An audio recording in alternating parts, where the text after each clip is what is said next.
Well, hello, and welcome to the stream. I'm just going to make a few adjustments here to the video, and we can get going. In the meantime, hello everybody, and welcome to the Pixologic stream. If you could please let me know if you can hear me and see my screen, that would be great. Yeah, so we are broadcasting on 3 services: Twitch, YouTube, and also Facebook. So if somebody from each one of these services can chime in and say that you can hear me okay, we can go ahead and get started. In the meantime, I will adjust this video a little bit more. There we go. Whoa. Yep, I think that's as good as it's going to get. And let's see here, kind of is cutting off at the top. Let's go ahead and do this. All right, I think we should be okay. All right, so we're good on Twitch, great. And we're good on Facebook. Wow, that's great. And if we can get somebody from YouTube to chime in, I think it should be fine. We can go ahead and kick it off. So, all right. Let me just go through a few things while somebody from YouTube is going to chime in.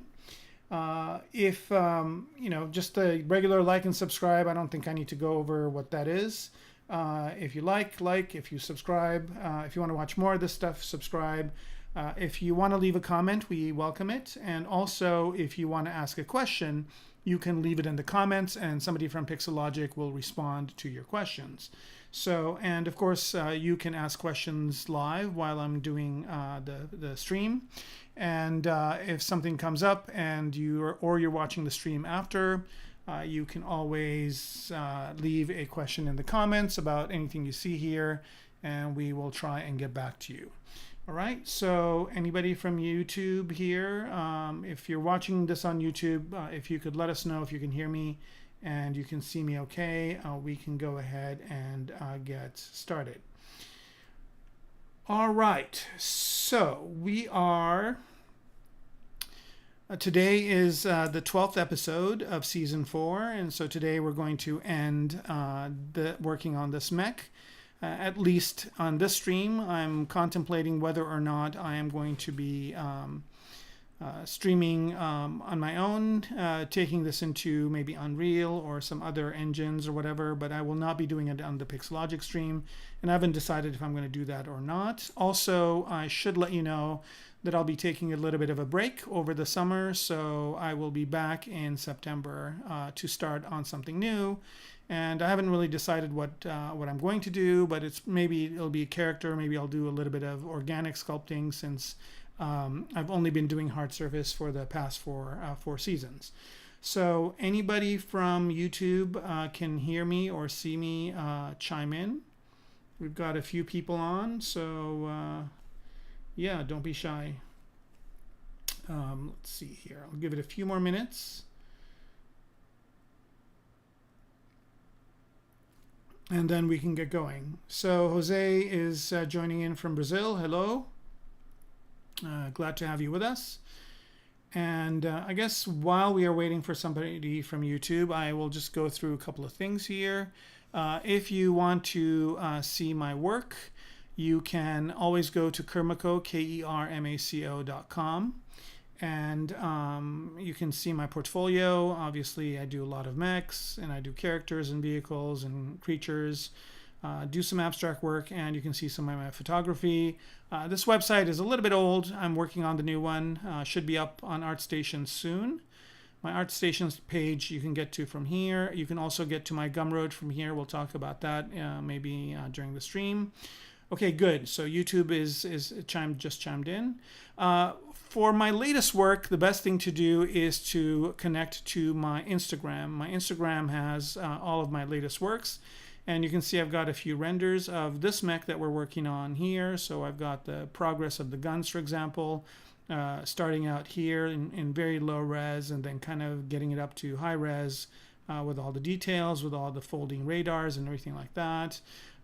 This is a recent one that I did, and I'll be remaking this kind of hanger for the mech, as well as the netting on top, which is kind of a really neat way of doing it. So we'll be doing that during the stream, and also we'll be taking the mech into Keyshot and rendering it. So those two things, I'll get those out of the way. Again, this is the 12th episode, so if you want to see the previous episodes, there are 2 places or 3 places where you can see them. They're recorded, right? So if you go to ZBrush Live, so pixologic.com/ZBrush Live, and I don't know if you can see this because it's being covered by the bar up top, but basically, I'll just bring this down a bit. Pixologic.com/ZBrush Live right here. And if you go to that, or if you just type ZBrush Live in Google, it'll come up. And here you can see that I'm presenting now. And also, if you want to find out the rest of the episodes, you can always click on Presenters, which will bring up the list of the presenters. Let me make this a little bit smaller. Here we go. And you can see this video on top. But if you scroll down a little bit, you can see me. Let's see, where did I move to? Now I am, where am I? As they keep adding streamers, this kind of moves around. So here we go. Here I am. Okay, so if you click on my name here, you can go down, scroll down, and you can see here there are the different episodes. So I think the episodes are not named correctly. So I think they are up until 9, and then 10, 11. And then today is 12. So I'll let the Pixologic folks know. So this season has been this mech. The season before was the spaceship that we worked on. And the season before that, it was a flying car or a spinner from something like Blade Runner. So you can watch those episodes. And the first season that we did was this robot, and you can go watch those episodes as well.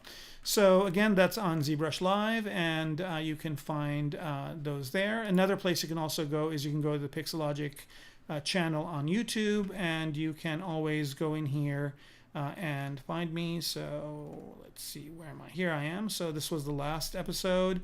And of course, you can always do a search here on my name, and you can watch. I think there's even a channel or a channel with my stuff on it. You can watch it there. So that's how you can catch up.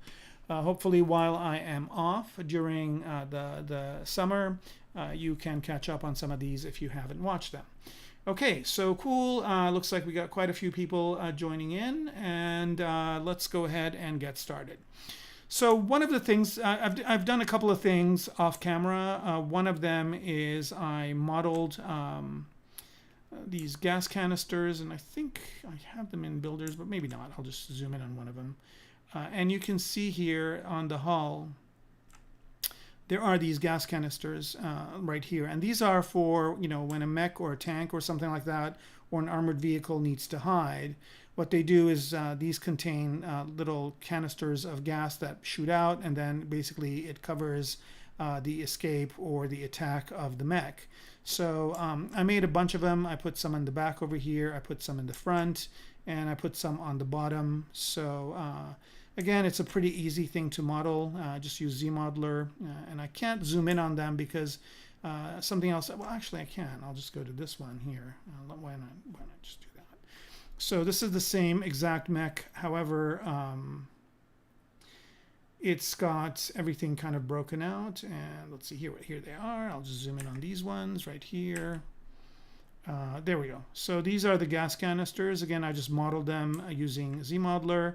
Go ahead and bring out the wires so you can see what they look like. They're a little bit dense, but not too bad. I used dynamic subdivision to kind of get them to look like this. And it was a very kind of easy thing to do in ZModeler. It took me about maybe 15 minutes to make one of them. And then I made the base for them and just put them together. All right, so initially, and I think in the previous episode as well, I had all of the pieces separated out. So for example, I had a lot of, you can see here, I've got 338 subtools. So if I go ahead and start showing all of these things here, so there's the top of the mech, right? And then there's the radar is a separate folder. The hips are a separate folder. The legs are a separate folder. The bottom guns are a separate folder. And I think I've got the people here as well. And then, of course, last but not least, the main guns of the mech are here. And then I have a hatch in the back over here as well. Excuse me, which I did a little bit of extra modeling on as well because it was looking a little bit bland. So I just put some kit bash parts on here. And also I put in 2 areas over here where I can have maybe if the mech is standing up and the people need to jump down, these would be zip lines that they can just kind of grab onto, and then it would lower them down. Okay, so the other thing I also did, as you can see, the colors are horrible on this. And that's because what I did is I assigned different materials to each one of these parts.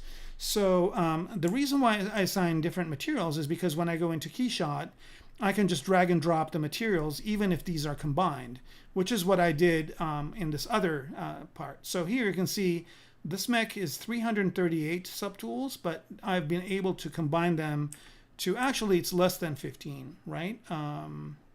So I've been able to combine them all into here, into being less than 15. So what I've done here is I'll kind of go to solo mode. Whoa, what happened? All right, I think ZBrush just decided to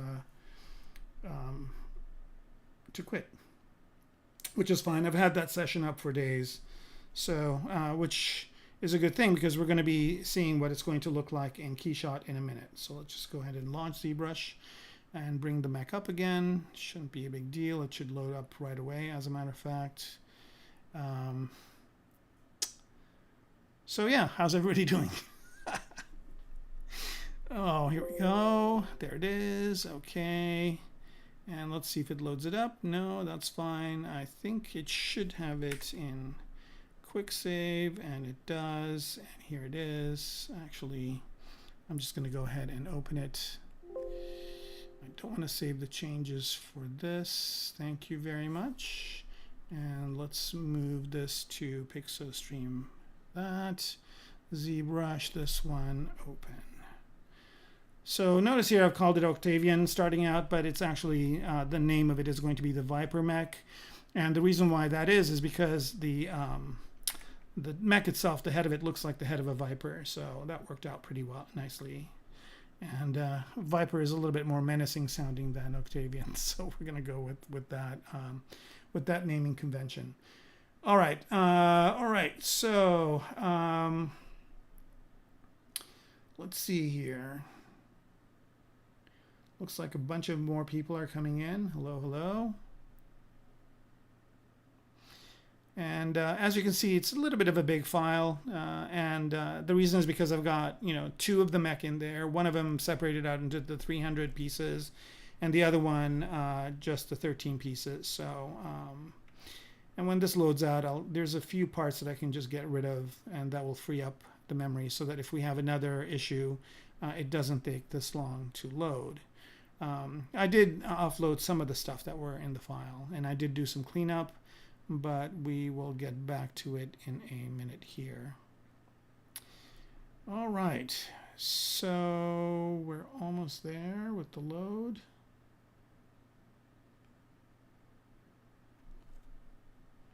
And while that's happening, I'll just kind of jump into Keyshot and just show you, here's what the mech looks like in Keyshot. And also, if I unpause it here, if I go to the scene, you can see that it basically loaded up all of those parts in here. They are merged together. So I'll talk about how I did that in a minute too. But let's pause this and put it in the back. And we are still waiting for this to load up. Wait for the program to respond. See, do I have anything else up here that's kind of causing an issue? No, I think we're good. Well, while that's happening, I'll do a couple other announcements. One of them is that we're going to be working on a camo netting. So camo netting, I did a search on Google, and it looks something like this, right? So you see this like when you see a battle scene or something like that, all the way from World War II. There's a netting like this that basically goes on top of tanks and whatnot, and it covers it up, and so that things flying on top cannot see it. So I did some more looking around, and this is the pattern right here. So you can see there's like a circle cut out, a half a circle, a semicircle, and that is attached to this part, and then there's a semicircle cut out and attached to this part. So that's what this looks like. Hopefully it's coming through okay, and hopefully we've got this up here. Yep. All right, so let me just go in here and get rid of these guys here, because we're going to remake them. So we're going to remake a hanger like this, something even better. I wasn't really happy with that. And we're going to remake this as well, and we're going to remake this. So you can kind of see that netting over here. If I turn, I don't know why it's got this weird material, and if I turn double on, you can see the inside part. But I created this netting with a very easy way, and I'll show you guys how to do that in a minute, because I want to do a different one. Here's a denser version of it that kind of didn't work out, and I'll say why as well. So here we go. We've got 11 subtools versus 338. And the reason why I combined these, and so to combine them, all I did was use the merge here. So basically, I just went in the other mech here and just merged the pieces together so that we have these pieces. So the toes here, but I start out with the hips, so you can see all the hip pieces are merged together. However, even though they're merged together, even though this is all one piece, you can see that I've got different materials assigned to the different parts. And then if I go down here to the next one, which is the hull itself, right? So you can see the hull over here as well is all merged together. So these cannons on the bottom, the bullet feed, the hatch, the ammo drums, and these gas canisters, everything here is basically merged into one subtool. However, the distinguishing factor of it, and this kind of looks cool as a profile, like this would be a cool spaceship right there, if I maybe gave it some wings or something like that. So this thing in itself is one subtool, and then the guns are one subtool. So there are the guns and the feed for that. And then the radar itself is one subtool, right? So I basically just merged these, but the only thing that's going to distinguish them so that when I drag and drop a material from Keyshot, not all of it becomes the same material, is that I assign different materials in ZBrush. And I think I did a little bit of that last week, and I did a little bit of it the week before. So if you're interested on how that's done, you can watch it. Again, if you have questions, just type them in, and I will answer them for you as I go on. So here, and also the legs, I basically separated out into the top part of the leg, right? So there's the left and the right, and then there's the middle part of the leg, so left and right of that. Again, all these are separate because I'm going to pose it, and you'll see me posing it during this stream. And then here are the toes, left toes, right toes, and then the heels. I haven't separated those yet because I wanted to show you the different actions that I'm taking on here. So let me get rid of this timeline because we'll bring it back up later when we're going to get some poses. And I've done quite a few renders of this in BPR and using non-photorealistic or NPR renders. So for example, you know, if I like kind of how this looks, I can always just press the BPR button. I don't have Keyshot on, okay. And it will just go ahead and render it. And notice here the render time is pretty fast, and I get a nice kind of result. Of course, now it's going to render all these kind of hokey materials that I have on here. But if I turn the materials off, and the way you do that is if you just hold shift and click on this brush, it basically brings up the material. And here I can just choose a different material. So I'll choose this one. And if I hit BPR again, it just goes and renders it again. It's going to be faster because the shadows are calculated, and I get something like this. And if I want it to look a little bit different than that, I can always go to BPR filters here, and let's go to Lightbox. And I've got a few that I've kind of tweaked and modified. So here's one that I really like, and here's another one. And let me make this a little bit smaller so you can see it. So here's one that kind of looks more like an illustration or a kind of a painting. Here's another one as well. And I've got a few. Here's one that kind of looks more grainy and whatnot. And here's one more. So you can see I can just jump through these very, very quickly and maybe find like a kind of a photographic look. And of course, I can color these in as well. I can do it in ZBrush, or I can take it out into Photoshop and you know, shoot it to Photoshop with masks and then color it in that way as well. So kind of a really cool way of getting some views of the mech. And now I'm going to turn those materials back on. And so let's go ahead and start working on where the things are going to be. So obviously the hull itself, and this is kind of an important part. So you look at the hips here when you go to move. Basically the hips are going to maybe turn up or down or whatever. So you can basically use this to place the gizmo wherever you want it to be, and then the hull. The gizmo is pretty much the same place because that way you can rotate the hull. That's the other big advantage, is you can rotate the pieces together, right? So here, if I rotate the hull, for example, and I like that rotation angle, I can always just go down to the guns and click on repeat last or replay last, and then what that will do is it will rotate. I think I accidentally changed the lens. Here, let's go to 50 millimeter again. Let's go back to the hull. Let's undo it.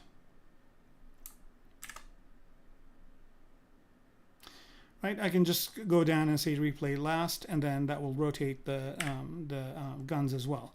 What I usually like to do is I actually like to keep the hips and or the guns and the hull unmoved. And usually I like to move everything below it, right? So I like to move the legs and everything like that.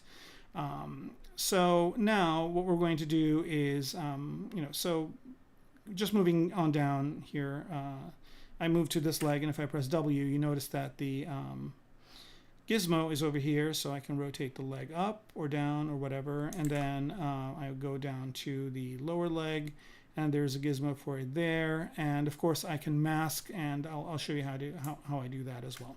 Okay, so that's one way of doing it with replay last, and another way of doing it is by using the pizza boxes or the transpose all selected tools. So that's just another way of doing it.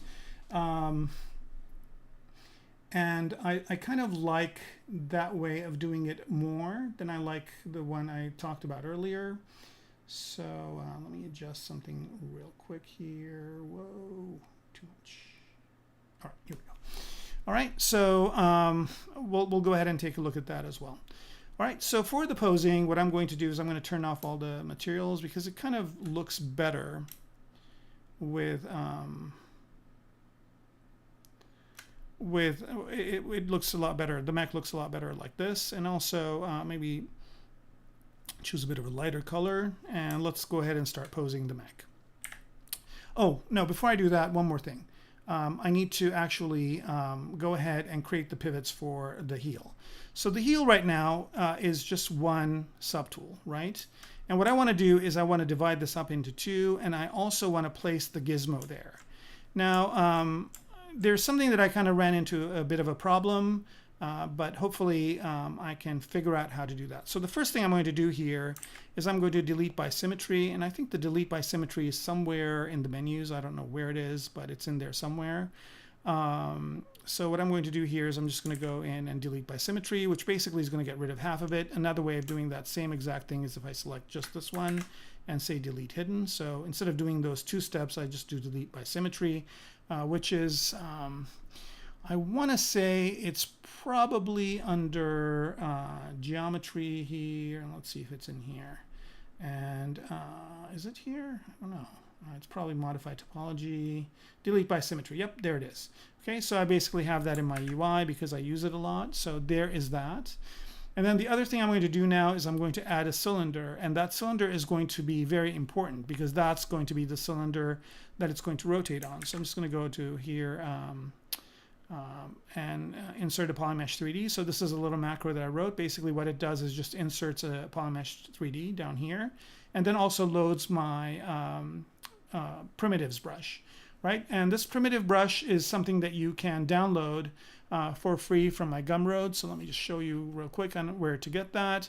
If you just go to kermaco.com, so kermaco.com, and you click on Gumroad here, it's the rightmost menu. And I'll have this on ArtStation too soon.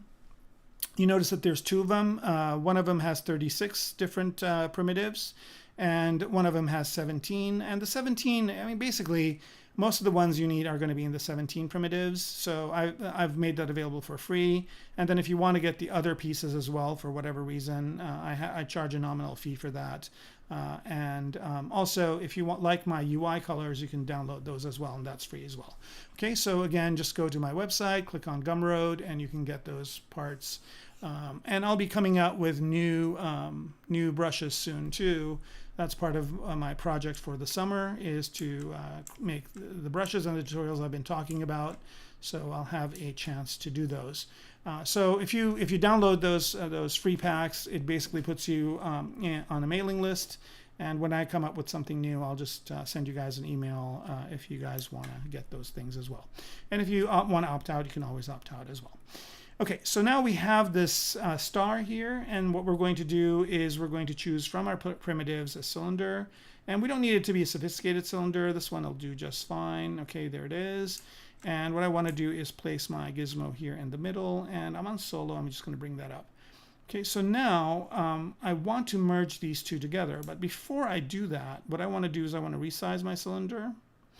And what it's going to do is that cylinder is going to reside inside of this one right here. Okay, so I'm going to turn transparency on, and ghost is on already, and I'm going to rotate this 90 degrees and just start to bring it into where, oops, flatten it, bring it into where the cylinder is. So I just need to make it a little bit smaller, maybe like that. And it needs to fit inside of the cylinder that I have over here. So I just want to kind of get it more or less inside of where this other cylinder is. So I'm just kind of moving this up inside of there. And it's always good to look at something that's 3D from multiple angles just to make sure. It's always, a good way to kind of see that. Of course, there's more kind of accurate ways of getting this inside that cylinder, but for what I need, this will be just fine. So here I'm just kind of placing it in this way, so that's a good angle to look at it, kind of perpendicular to that cylinder. So there it is, more or less. And again, you don't have to be too precious or precise with it.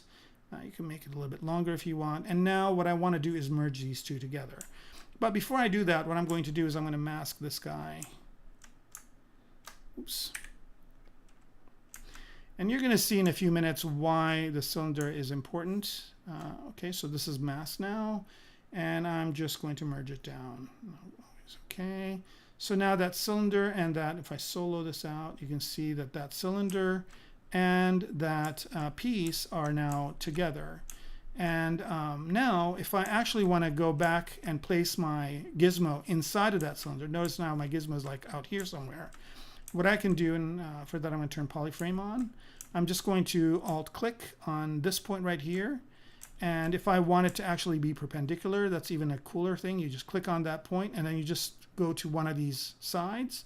And I know that that gizmo is now perpendicular. And if I click on center, it will center it inside the unmasked part, which is right here. So now I've got that gizmo in the center of the cylinder. I can just do a little bit of tweaking here just to get it to be just right.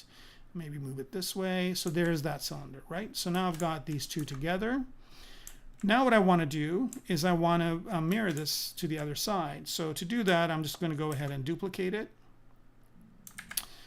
like so. So again, these commands are all in various areas. So I've got two of these things. And with the duplicate, I want to mirror it in the X direction. So there it is. And if I go off of solo, you'll see I've got two of these. However, notice that on both of these, the gizmo is right here. Okay, so as I'm going between one and the other of these things, the gizmo is staying right here. Now, the reason why that cylinder is important is because I can come to this one, and if I want to place the gizmo in its center, I will use that exact same trick. I'll just come here, hold Alt down, click on the center point, and I'm going to do the thing again where I click and drag, so it's kind of snaps to that top end. And I kind of usually like to leave the Y pointing upwards. And then again, if I hit on center, now it's going to put it at the center of the whole thing, which is not what I want. So if you run into that, what you can do is you can just select a little bit of that cylinder, and press Control Alt A. Yeah, Control Shift A, and what that will do is it will just isolate that piece, and now you can place it in the center of it. So now that is at the center of the cylinder, it has the right orientation, and then we'll bring the rest of it back. So now this toe can be manipulated this way. All right. So now that I've got these pieces all done, it's always good to go in here and name these correctly. So it's leg heel LF. It should be RT for right. Okay, so now we have everything named, and everything is basically, let me turn transparency off here. Everything is pretty much ready to go for Keyshot. So then I basically go to render and turn on external renderer and press Keyshot, and I've got that button right here on my UI, and then when I hit BPR, it just sends everything over. Now I'm not going to do that right now because it takes a few minutes to send it over, and just in the interest of time, I've already loaded it into Keyshot. But basically, this just basically shows you how I do this, where I basically place the gizmo, and now notice that if I want to move this heel, I can just rotate it, and it will just rotate according to what I want. Now again, if I were really precious, or if this was going to be 3D printed or made into a toy, I would have basically created a inlet for this to go into the leg. But you know, just for visualization and concept design, this works fine. Okay, so and then notice here with the toes, I also have a cylinder in there. If I isolate this out, you can see I've got a cylinder, so the toes can kind of move that way as well. Okay. All right, so I see there's some questions. Let's see. There is the, there's always one of these questions in every stream that I do. What am I working on? I'm working on a mech, which is basically a walking tank. And you can see mechs in a lot of games and some movies, so that's what we're working on. All right, stream through YT, YouTube, and everything sounds good and looks great. Okay, good. So we've got another person from YouTube saying everything's good. All right, thank you. All right, so the question is, how many polygons is this, right? It's a lot of polygons, right? But I don't really care because I'm just going to shoot it into Keyshot, and now I can even shoot it into Unreal, unless it's going to be a game character where I need to reduce the polygons. But if I just want this to be in the background as a prop or whatever, I can just probably load it right into Unreal. So, but let's find out how many polygons it is. So if I just hover over this one right here, it looks like it's about 67 million polygons for this whole mech, right? So the whole mech is about 67 million polygons. And this is all at the highest level. These merged pieces are all at the highest level. But where I've got it separated out, I have them in lower subdivision levels too. So for example, I'm not going to go there, but basically, if I look at this hull piece, for example, it's pretty detailed. But if I look at the original one, there are multiple subdivision levels. So I still have the lower subdivision level just in case I need to UV it, or if I need to, have it as a game asset and have the low res version, and then peel out a BPR. Sorry, not a BPR, but a normal map, and just apply the normal map if I had like surface noise or details or whatever. But I've tried to keep this as low poly as possible, and also it's not kind of sculpted because here, if I turn the wireframe on, let me do this. Let me go to flat color here, and this is going to be an interesting experiment. Let me turn on the wireframe here and turn off the colors, and let's do BPR render so you guys can see what the what it looks like. I think I might still have that NPR filter. Okay, yeah, I do. All right, so let me turn that off. Let's go to BPR, filters, and lightbox filter. And I guess this would be a good thing for me to load and show you. So if you do BPR filters and you kind of want to get back to the way ZBrush looks, you can always double click on this normal, and there's the normal. I guess I didn't have to re-render, which is always good.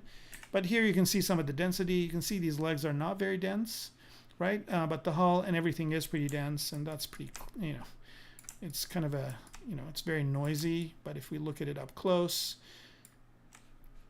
you get a better idea of what what the topology is. Again, you know, I'm not intending this to be in a game, but it does have good topology for the most part. Here we go. For the most part, it's good. There are some kit bash parts in here that have horrible topology, but again, I don't really care because for the intent that I need it for, it's just fine. All right, so RU004, hopefully that answers your question. Let's go back here and choose a different material. Let's just choose basic material for now. Okay, so you said a lot of these are actually one subtool. How do you assign different materials to the different parts? Okay. All right, no, that's a Farm Boy. That's a good question. That's a great question, and I should cover it because you know, I did it in the previous in the previous parts, but I'll do it again. So let's say here, let me just choose 3 different primitives from my list here. So let's say I've got this thing as one, and then append another Polymesh 3D here, right? So I've got this one, and let me unify this one as well. So here I've got the sphere, and then I've got the asterisk right here. So it's going to be like some sort of, you know, radar installation. So this is on top, let's say, like that. And for good measure, let me add one more Polymesh 3D. It doesn't really matter. I'll just choose this pill shape, and let's just move that over here, and maybe that's going to be a little bit bigger, like this. Going in here, turn these 2 things on. Okay, so let's say that this is kind of going to be the parts that I want. So what you can do here is you can assign a material to each one of these, right? So let's say what you do is, and I'm going to turn mRGB on to assign the material as well. So let's say I'm going to assign this gold material to this one. So fill object, and fill object here, I've got it on my UI, but it's under color and fill object, right? So now I know that the pill is going to be gold, and then I'll move on to the asterisk or the star, and let's say the star is going to be chrome. Sure, you know, why not chrome A, and fill objects, and with mRGB on again, and then I'll move over to this kind of sphere shape. What's the exact name of this thing? It's got like a math name, octosphere or icososphere, one of the two. Okay, and that one is going to be, let's say, skin colored, right? So fill object. So now I've got these 3 different objects, and each one of them has a different material. Now if I go and merge these together, so I'll go to the top one, merge down. I've got one subtool, but that subtool has 3 different materials, right? So that's how I did it. Hopefully that answers that question. Okay, so Philippe Castellani, you're saying, what site are you not finding? Let me know, and I can tell you. All right, so Dynamesh doesn't give me enough polygons. Okay, so why doesn't, all right, so it doesn't matter. Okay, so the question is, why doesn't Dynamesh, okay, so let's say I want to Dynamesh this, right? So with Dynamesh, it's kind of off topic, but that's fine. So if I go to Dynamesh here, right? So Dynamesh, this button basically will Dynamesh your model. The default resolution is 128. And that resolution can go from 0 to 4096, right? So you can adjust the resolution. Now, if you max out the resolution, right, at 4096, make sure you keep it here, right? Because what happens a lot of time is people go in and type something, right? And I'm just, okay, it's like, I don't know what the default for this was. I think it's somewhere around here. 0.75. Okay, so let's say if your resolution is max and you type in a resolution, make sure it stays that way, right? So because if I Dynamesh this thing at, like, let's say I Dynamesh this as 512. And by the way, when I Dynamesh it, these materials are going to mix together. So I'm going to Dynamesh, right? So now I basically have this one piece, right? And if I look at the polyframe here, it's pretty detailed, right? So if I have this at 128 though, and I Dynamesh, notice that here it's got less geometry.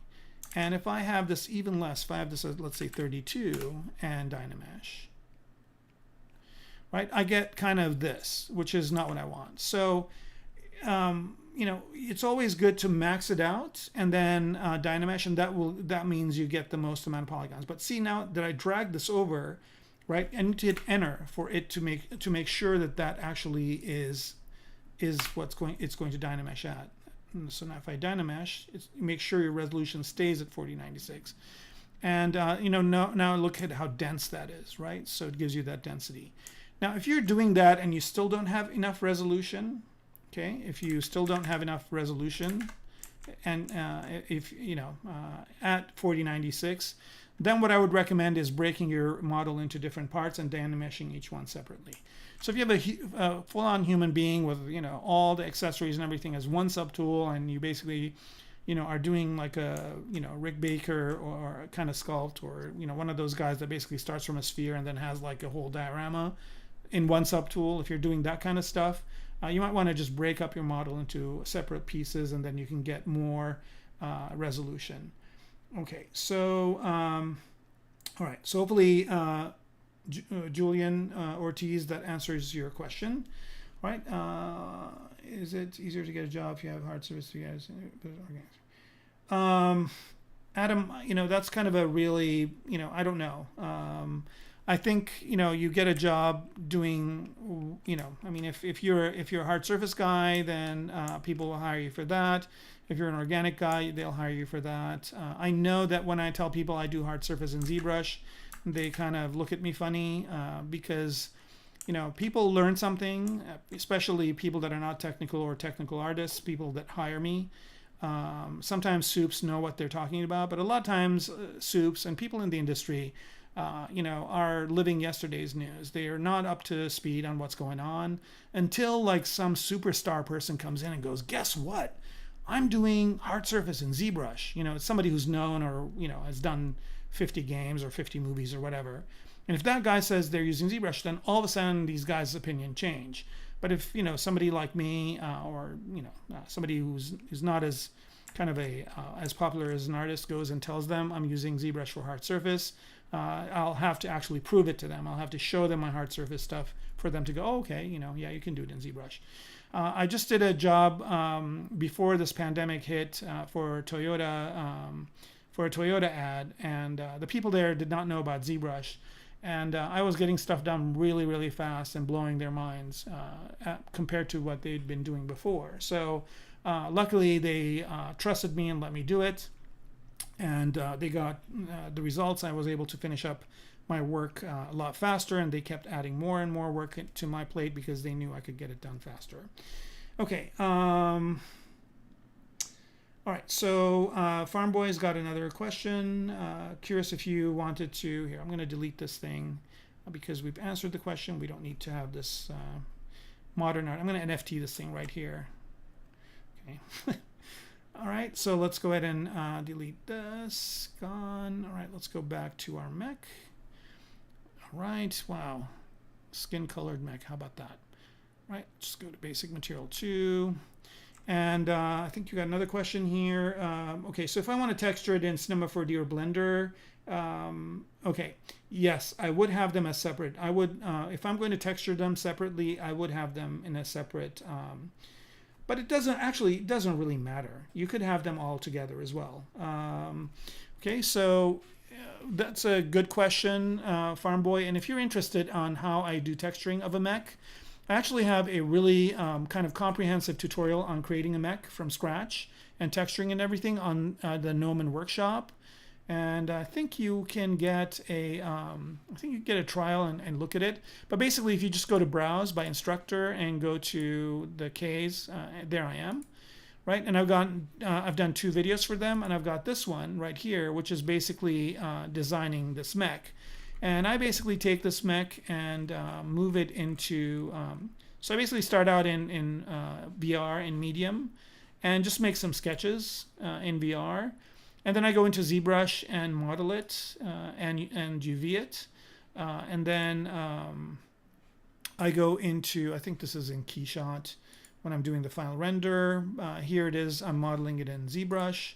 You can see how I talk about reference collection, and here I am modeling in ZBrush again, and here I am in Substance Painter painting it as well. So if you want to learn how to UV and paint your model and go through that kind of process, I highly recommend watching this workshop, and it's a lot of videos. Okay, I just want to let you know, I think it's about 9 hours, and it's pretty in depth. So I start all the way from researching and what kind of research I do before I get started on something like this. I do a little bit of work in VR, and then I bring those VR pieces into ZBrush and start modeling it. I think there's a little part of Maya in here, but not that much. I UV the mech in ZBrush as well. I also, I could UV it in Maya as well. It doesn't matter, but but it goes through that, and then I do the Substance Painter part, and then render it in Keyshot, and then composite it in Photoshop. So it's basically beginning to end making this mech and rendering it in this kind of setting. Okay, so if you're interested in seeing how I kind of break things apart for texturing and whatnot, you can watch that. Okay, so all right, let's see what else. There was another. Who are my mech inspirations and studies? So I have a lot. I kind of like the kind of the Mech Warrior universe is really good. I like what they did. So my mechs are usually driven by people. So they're basically like tanks that are standing up. And I have I pretty much got all the mech games, everything, Gundam games for the Xbox, the original Xbox, the 360, all the Front Mission games, all the, what are some of the other ones? Armored Core games, and I've played all these games, over the years. I've got, Mech Warrior, of course, another game, Mech Assault on the Xbox. That kind of, I don't think anything. I think there's a new Mech Warrior game for the PC, but anyway. So a lot of these types of mechs are inspired from those types of things, but I've got a lot of artists that inspire me, and there's quite a few of them that make some neat mechs. If you're interested in those, let me see if I can bring that up. There is a series of books called Nothing But Mech. And those are available. Let me just go to Amazon here and show you. Those books are really, really good. And there's 4 of them, right? So there they are. So there's 2, volume 1. Wow, volume 1 is out of print already? Geez, and look, it's $61. I wasn't in volume 1. I'm in volume 2, 3, and 4. So you can get these books. And I think the best mech artists in the world are in these pages, right? So you can get some really good mech inspiration from any one of these 3 books. And I would get them now because, notice here that the first one is already out of print. So the price on it is pretty high. And even the used price is pretty high. So once these go out of print, that's it. I don't know if they're available digitally or not, but definitely if you want some mech inspiration, there's a lot of good stuff in there. All right, so let's get back to our mech here, and let's start posing it. So one of the things I did, and this was in when we were doing builders, so I'll just kind of do a quick run through the past here. So we started out, basically this is how this mech started out. It started out as this really, really simple, really basic kind of model that we started out with, right? So if you watch the previous episodes, you'll see where this started. And then when we were doing this, we did some poses. I think I kept some of them. Let's say, there's this one right here where, I kind of, the legs were running. So here's the mech kind of running. And then here's another one where it's running as well. So we kind of made these poses just to kind of get an idea of what, how this would work out. What we're going to do is try and imitate some of those, and yeah, so that's kind of going to be part of what we're going to be doing. So let's go ahead and do that. So, and one of the things that we did here is to create a version of it, and I don't know if it's in here, it's not. A version of it when it's at rest, so when it's kind of on the floor. So I kind of want to create that version. So let me unsolo this and let me go to a different brush, right? And let's start posing it. So the best way to pose this mech is to start out, so I'm not really going to do anything with the hull or the guns, even though I can rotate them and do stuff to them. I'm not really going to be working on those parts. And if I want to, I can just mask the parts I don't want. So the first thing I'm going to do is I'm going to take these leg parts right here and rotate them up, right? So to do that, the first thing I'm going to do is I'm going to turn perspective off. I want to be in isometric view, and I'm going to turn the pizza boxes on. So now whatever I do here is going to happen with the entire mech, right? So I'm going to work on the upper leg. Notice that the gizmo is now on the upper leg, but I don't want to move anything else. So I want to isolate that part. Now, since all of this is one subtool, it's very easy to do. If I hold Control-Shift down and do this, select that piece, notice that everything else is basically this kind of grayed out look, and this one is actually good. And so since the gizmo is exactly where I want it to be, I'm going to rotate this up as much as I can. So it's going to go up maybe about this much. And notice that I'm using the red and kind of rotation here, and let's say this is going to be kind of up maybe about like that. Okay, so that's where it's going to be. All right, and now again, I'm not being too precious about this. If I were doing this as a toy or whatever, I would be going about this differently. So now that that's there, let's do the other one. Move to the other leg. So the gizmo is on the other leg. So here I'm just going to do Control-Shift and do this, and then do the same exact thing. And then now I can just rotate this part, right? And just match it with that other one. Since it's isometric, I can just get to there. Now, it would be nice if it brought up the rest of the legs with it. I mean, I could put a Z-sphere rig in there or whatever, but I'm really, this is easy enough to do. Okay, so there is that, and that's done. So now I move down to this part of the leg, and we're going to do that. So again, show everything, select that, and now I just move this up to the base. And again, I can take some liberties here by rotating this thing a little bit and moving it to where I want it to be. And again, notice that there's a cylinder in there. I don't know if you can see it. Let me zoom in a little bit more. So there is a cylinder in there, and it's not as detailed as the first one, and that cylinder is kind of the thing that's going to go into the leg, like so. And it's going to rotate up like this, right? So it's just going to rotate up. This is how the leg's just going to rotate up. So I'm going to try and hide part of this because I don't want it to show, and just position it exactly where I want it to go, maybe like there, like that. Okay, that's good. Maybe a little bit more, just, this is kind of how it folds in. And again, I would make a cut in for this part that's going inwards, but it's fine. Let's show everything, see how that looks. That's looking okay. And now I'm just going to actually, instead of doing the other one, I'm going to go down to this right here, which is the heel.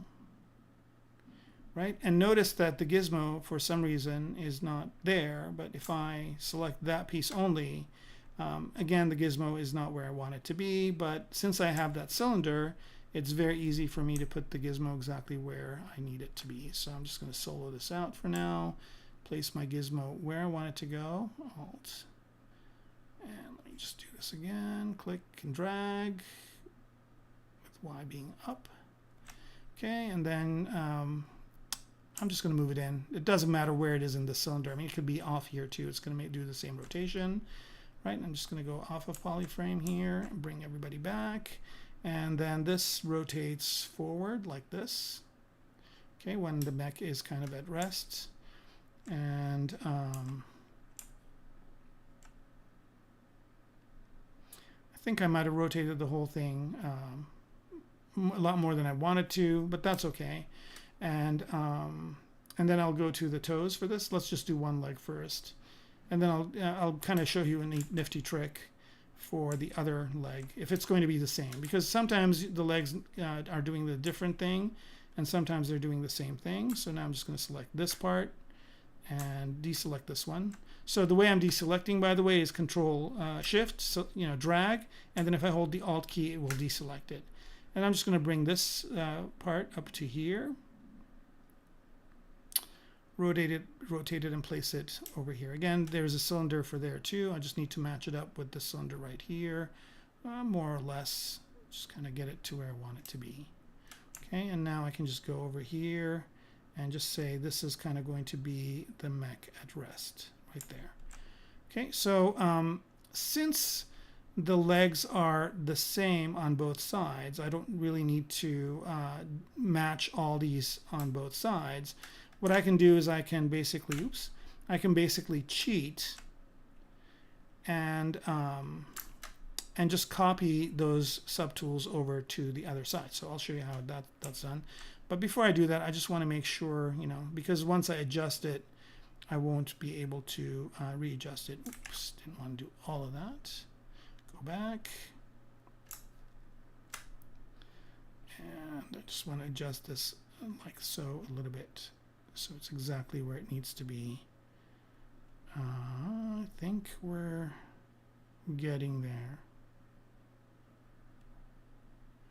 Okay. I mean, it would be nice if this was rigged and there was a rig and I could, you know, again, if it's going to be animated or whatever, then I would basically, you know, bring it into Maya, of course, a low-res version of it into Maya and rig it. But here, for what I want to do, this is working exactly the way I need it to.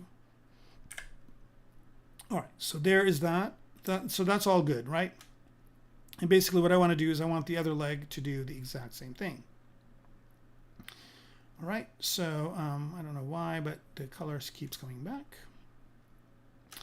All right, so I want this exact same setup on the other side. However, we're still kind of, you know, maybe this kind of sits like this. It's still not exactly where I want it to be. So let's go back to move. Let's go back to this and rotate this way. So it is, and I'm using this line on the bottom just to make sure that this thing is falling straight in to the ground. Okay, so that looks pretty decent. Let's look at it from this side. Okay, so this is kind of how this mech is at rest. I could probably rotate this up a little bit more, and I just want this heel to touch the ground, and then this touches the ground as well.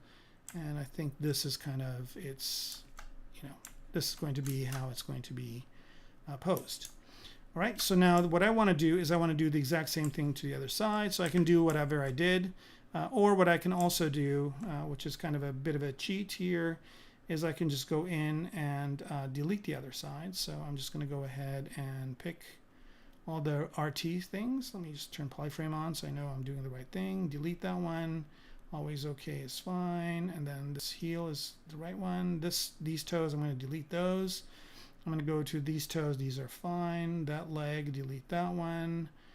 And go over to this over here. I actually rotated that already, so it's fine. But if I want it to be exactly the same as the other one, I can delete this one too, right? So now I've got all of these. And I'll just go ahead and either mirror and weld, or another way to do it is just duplicate. Click on this, duplicate, click on this, duplicate, click on this, duplicate. Again, this is easy to do because they're all merged together. Otherwise, it would be kind of more of a headache. And then here, I'm going to go ahead and just mirror this one. Mirror this one. So the duplicate is just on one side. Now it's mirrored to the other side. And I don't really need to move the gizmo again, so I don't really care because already the posing has been done, right? So there's that, and then last but not least, this one. Mirror to the other side. Okay. So now I've got the mech at rest. All right, so I don't really like that. I think because it wouldn't rest, right? If it was like this, it would just kind of fall over.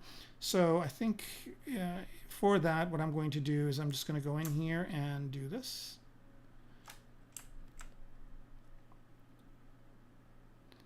So am I on move? What is this thing over here?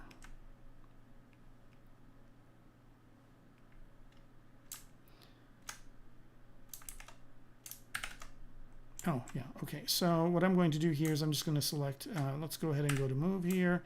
I'm going to select that. And I think that's kind of what I had done before, is have this be down this way, and that will work a lot better. All right, so I'm just going to use this bottom line again. There are the front toes, and here is the, oops, escape F. So I'm just going to rotate this so it kind of is doing that. Okay, so that looks a lot better. I'm going to do the exact same thing on the other side. But instead of doing it on the other side, I can do the same exact thing. I'll just go, okay, I don't need this one. I'm going to duplicate this one, and I'm going to mirror it to the other side, right? And I have my model centered in the XYZ, so that's easy enough to do. So there's the mech kind of at rest, right? And that's how I would move these and create a running pose and all sorts of different poses. Now, one of the things that happened is that the cylinder is kind of poking out like this, and that's not what I really want. So if I want to actually just go in and tweak those cylinders, again, I can use the same trick by just doing that. Let's go to move here and select these. So now notice I'm just choosing that cylinder. And let's not select the toes.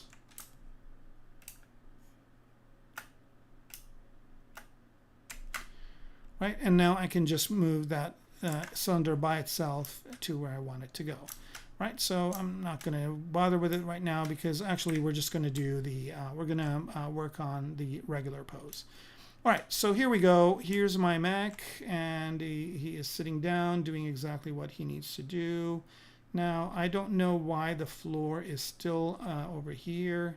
I need to move that floor up. And the reason why I want to do that is because when I render it, I want it to be there. So I don't know what part is causing that floor to be down there. All right, but that's fine. I can always go to draw, the draw menu. Do I have it here? Nope. Do I? Nope, I don't. Okay, so the draw menu right here, let me pop it over to the side. And when I have the floor here, I can choose an elevation that's different. So I can just move the floor to where I want it to be. Looks like I need to tweak it from up here to about there. Okay, so that's kind of the mech sitting down, and the hatch would open up and the people would kind of climb into it that way. Maybe there's a car or a bus or something that pulls into here, and they can go into there. And I've got the zip lines too if they want to climb up with the zip line and whatnot. Okay, so there is the mech at rest. And that's why I merge these together, because it's a very few, things to move. Okay, so wow, there's like 100 different messages. Let's see. Okay.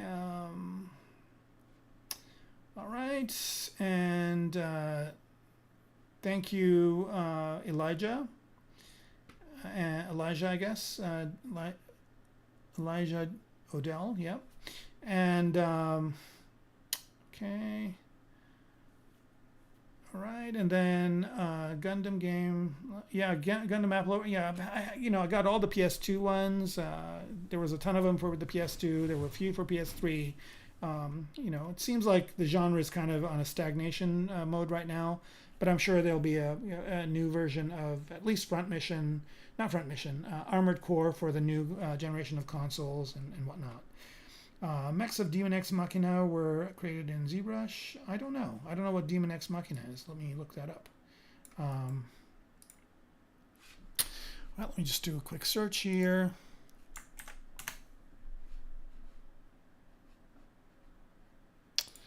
Images. Oh, it's a game. I don't know if they were done in ZBrush. So are you saying that they are Atlas? Were they done in ZBrush? You know this, or you're just assuming? Those mechs look good. They look kind of Gundam-y. So they're mechs that basically look like human beings, and then there are mechs that kind of look like animals. Mine is more like an animal. If you watch the first part of the stream, you will notice that I basically start out with a Velociraptor from the Z-Zoo. So if you go to the lightbox here and go to project, you'll notice that there is something called a Z-Zoo. And in the Z-Zoo, there's a bunch of different animal Z-sphere models that you can basically just take as is and dynamesh them and start working on them, right? So we started with a Velociraptor from one of these guys. Okay, all right. So that's how you pose it, right? So now that we've posed this, let's make a hanger for it.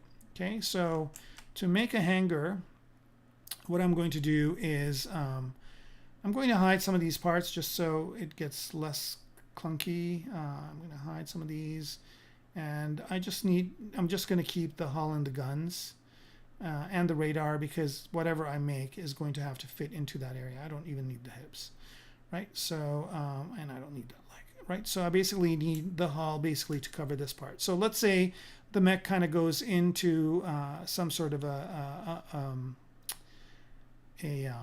hanger, and we're going to build that hanger. And I'm going to do that very, very quickly. So the first thing I'm going to do is just go all the way down here and insert. So you can use my insert polymesh 3D here. There it is. And I want this just to be a box like that. And I want the box to basically go, oops, pizza boxes are still on. Turn that off. So I want this box, let me turn on transparency so I can see inside. I don't need ghosts. I just need that box to basically house the mech, right? So I'm just making this bigger, and it just needs to be, you know, to house the mech inside, like so. And I'm going to leave some room for the mech to stand up. So maybe this is going to be its hanger right like this. Okay. And yeah, I wish I kind of kept that floor. Well, actually, I can probably get there from here. So I'm going to go back to the floor here and change that elevation to -1. And that's basically where its legs were before. So I just move this over here. That's a bit too tall.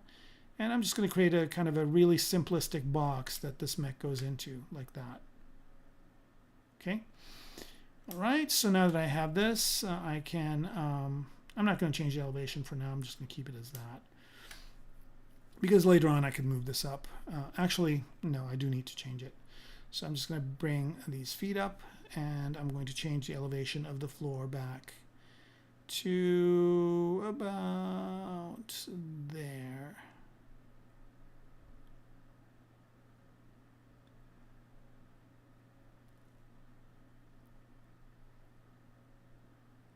Kind of snaps to 0. Here we go, like to about there.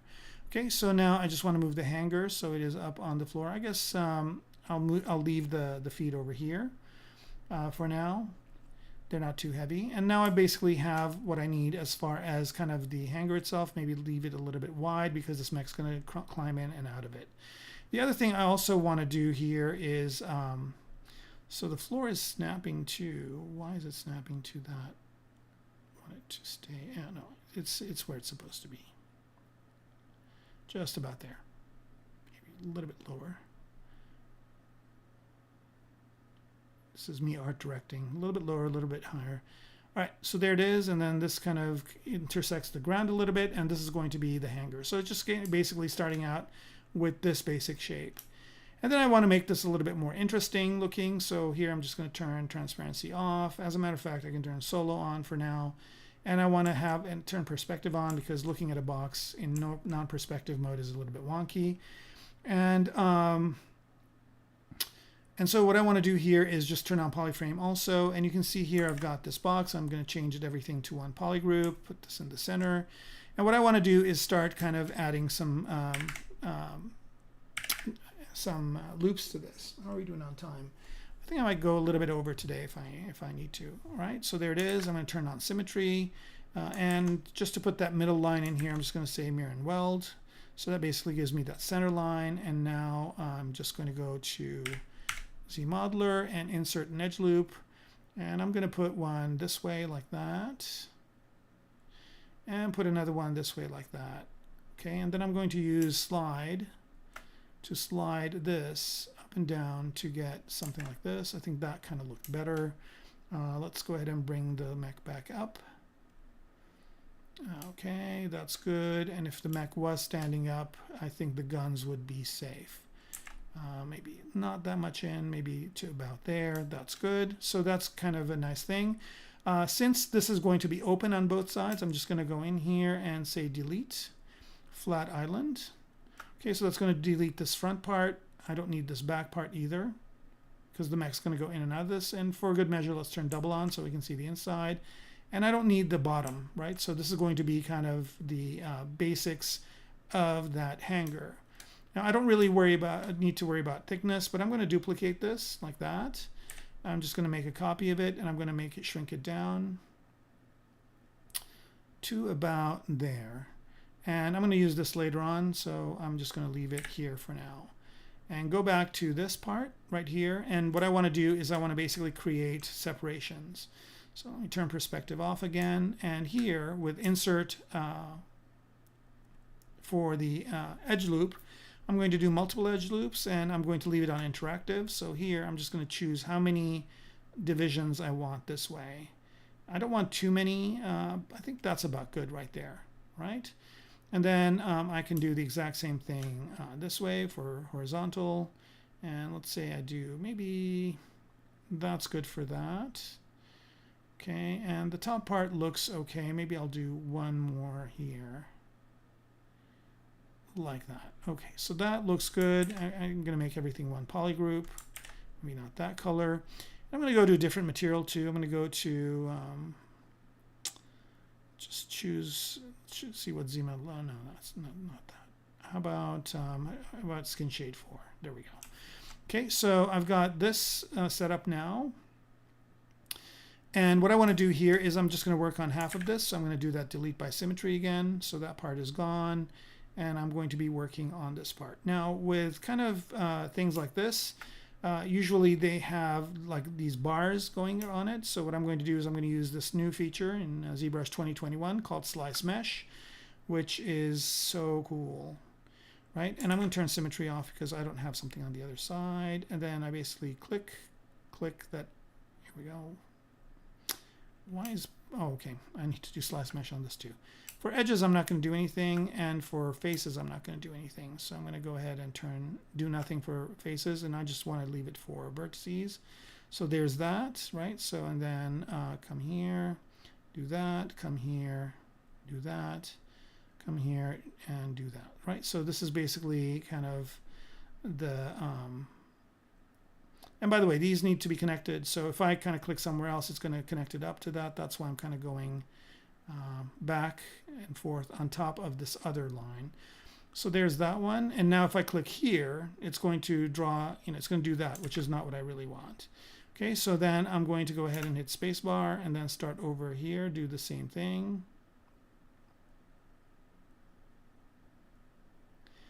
This happens pretty fast.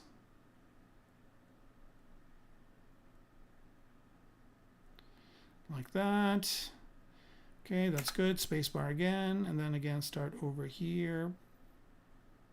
Of course, I could have done one of these and used array mesh as well, but it's fast enough.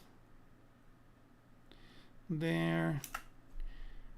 I should do a quick save in a few minutes. So you guys, if you have questions, prepare them now, and you can ask me while the quick save is happening, just because I don't want to have to redo all this.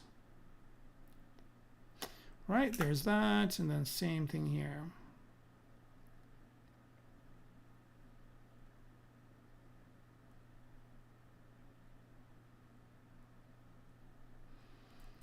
Right, that's looking okay. Spacebar, start over. There are triangulation. I mean, I could triangulate this too. Like that's one way of doing it, but I kind of like doing it manually because I want to know exactly where these triangles are going. Right, so there's that, and then the last one.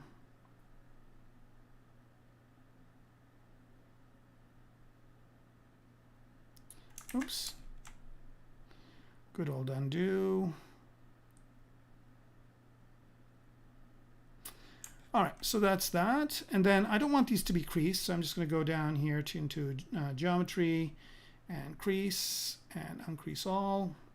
By the way, I could have turned crease off this way as well. I could have gone in with this and with slice mesh.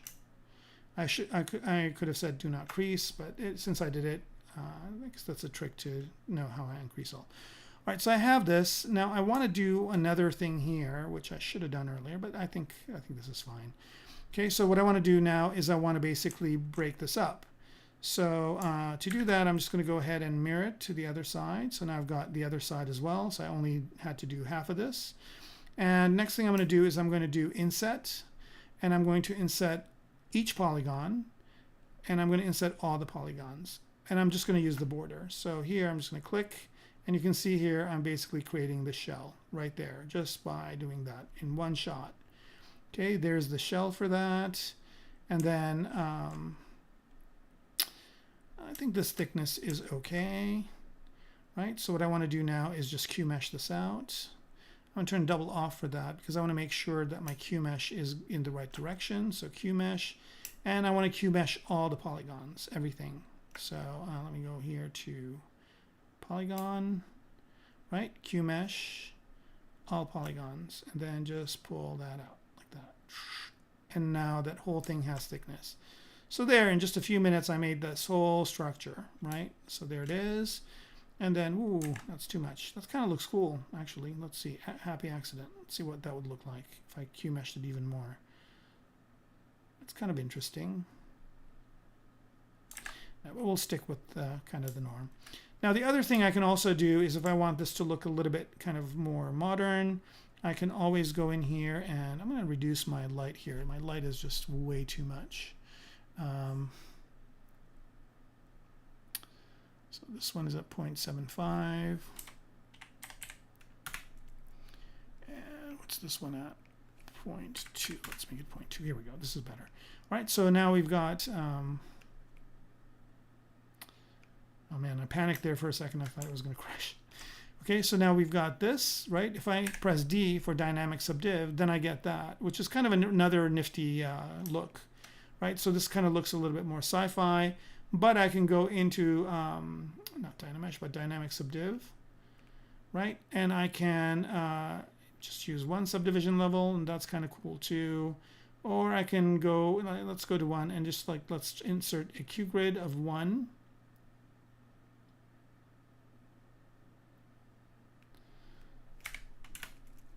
And let's go ahead and add some thickness to, or not thickness, sorry. Let's add some coverage. So I can go and do something more like this, right? So I can go all the way to any one of this range. And I can choose a, kind of choose a different type of a look. So I don't want to go too far, and actually I think I'm just going to stick with it the way it is. I'm just going to stick with that because I think that looks good enough. And the only other thing I want to do is here I want to thicken up these edges. So what I'm going to do here is I'm going to go to here and Q-mesh, poly loop. Actually I'm going to, let's polygroup it first. So I'm going to polygroup, poly loop, and polygroup this outside part, and it probably goes all the way around, which is fine. And I'm going to go ahead and Q-mesh that poly loop, or I can Q-mesh that polygroup as well. So that just basically is adding this kind of border to it. And I'll go a little bit thicker. So there's that. That looks good. Just like that. And now let's try the Q-mesh one more time. And I'm going to go to Q grid of 1. Like that, and let's play with the coverage until I get something a little bit less kind of, here we go. That looks better. And this is something that you can probably put together in the field. Now notice that when I get to here, I'm not going to be able to make any structural changes to this, to the hanger, because now if I move things around, this kind of thickness business is going to change. I'm going to go ahead and apply this. So now it's applied, right? So now this is kind of the geometry. And now that I have this, I'm going to go to this other part here. And this is going to be kind of the buttresses that hold this thing up. So I'm going to Q-mesh this guy out like this, right? And let's go ahead and place this over here like so. And that's fine. And then I'm just going to hold Control down and create another copy that goes over here and let go and just move the gizmo so it creates a bunch of these. I think it wasn't that equidistant. I need to do this a little bit with a little bit more precision. So maybe there's that, and then yeah, it's still not doing it. Okay. Oh, I know why. Because these are not at the same distance, so I'm just going to do one. I'm going to do one at the end over here. So there's this one. Okay, and then I'm going to do one more over here. And then this one's one I'm going to duplicate. Right? And then this one basically is all of them. I could get, let me get a little bit more precise with this. There we go.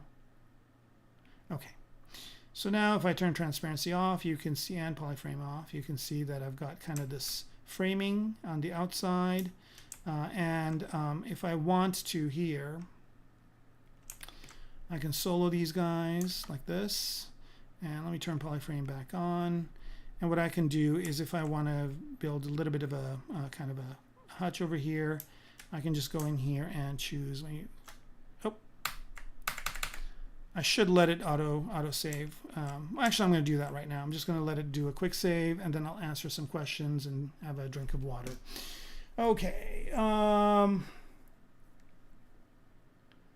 Yeah, definitely. I could use that to make a spaceship dock or whatever. Yeah. All right. So we got another person from Brazil.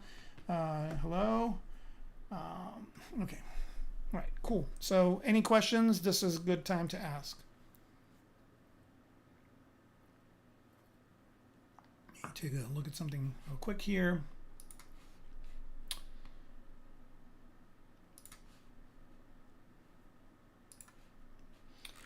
All right, no questions. I guess we'll just kind of enjoy a moment of silence. I'll bring up this Demon Ex Machina game. We can look at some of the mechs from it while it's saving in the background. Characters look good. I'm sure ZBrush was part of this. And let's see the in-game stuff. Yeah, they're pretty cool.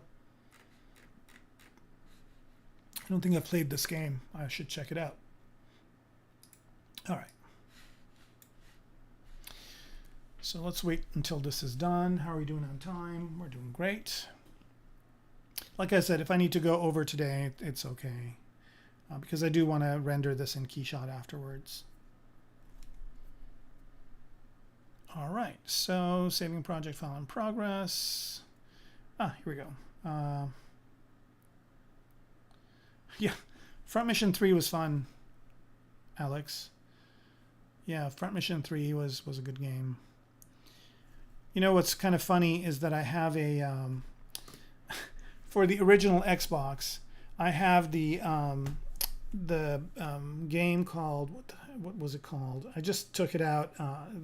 It has a huge controller that came with the game. So the game was like $40 or whatever, 40 or $50, I don't remember. But this controller was like $150 or $200, and it's just this huge controller that has all these buttons on it and everything like that. So it's like you're driving a real mech. And what was it called? Steel Battalion. That's right. So I have Steel Battalion, amazingly enough, and I do have the old original Xbox.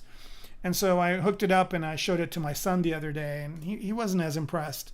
But at the end of the day, like, you know, it was kind of a really neat thing. You just kind of, you know, it's got these three pieces and you connect them together, and you're basically driving the mech with all these controls, and the mechs in that game are really, really good. And they're designed by is Mojuki, I think is his name. So it's a really fun game to play. So anyway, this is back. Let's go ahead and continue on here. So what I'm going to do here is I'm just going to polygroup a single poly, and I'm just going to polygroup these guys right here, like so. So I can do all this in one shot. Actually, maybe before I do that, maybe I'm going to do a few slices. So I'm just going to go and choose slice curve and do a slice this way, and that basically just adding a edge loop here to all these guys. And so that's the first one, and I'm going to add another one this way, like that. Okay, I think maybe that's a little bit too much. I'm going to try and match the distance here as much as I can. Yeah, but Steel Battalion was, yeah, talk about an amazing game. Let me turn symmetry on here. It is on, so what's going on? Oh, slice doesn't work that way. That's fine. I can just mirror and weld it. Right, so now what I want to do is just QMesh. Let's see, is this its own polygroup? No.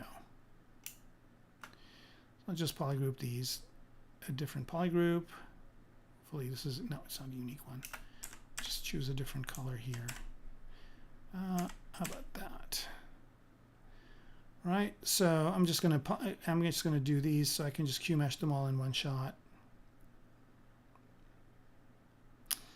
And for good measure, let's do these guys as well because I'm going to connect them together. So yeah, Steel Battalion, man, those were the days. I remember when I got the first Xbox, I thought, you know, there would never be another Xbox. I thought that machine would last forever. Man, did it. Is it really disappointing to QMesh polygroup all? Is it, you know, the graphics have changed so much since then. Right, let's do that, and then we'll just connect this up to here. Oh.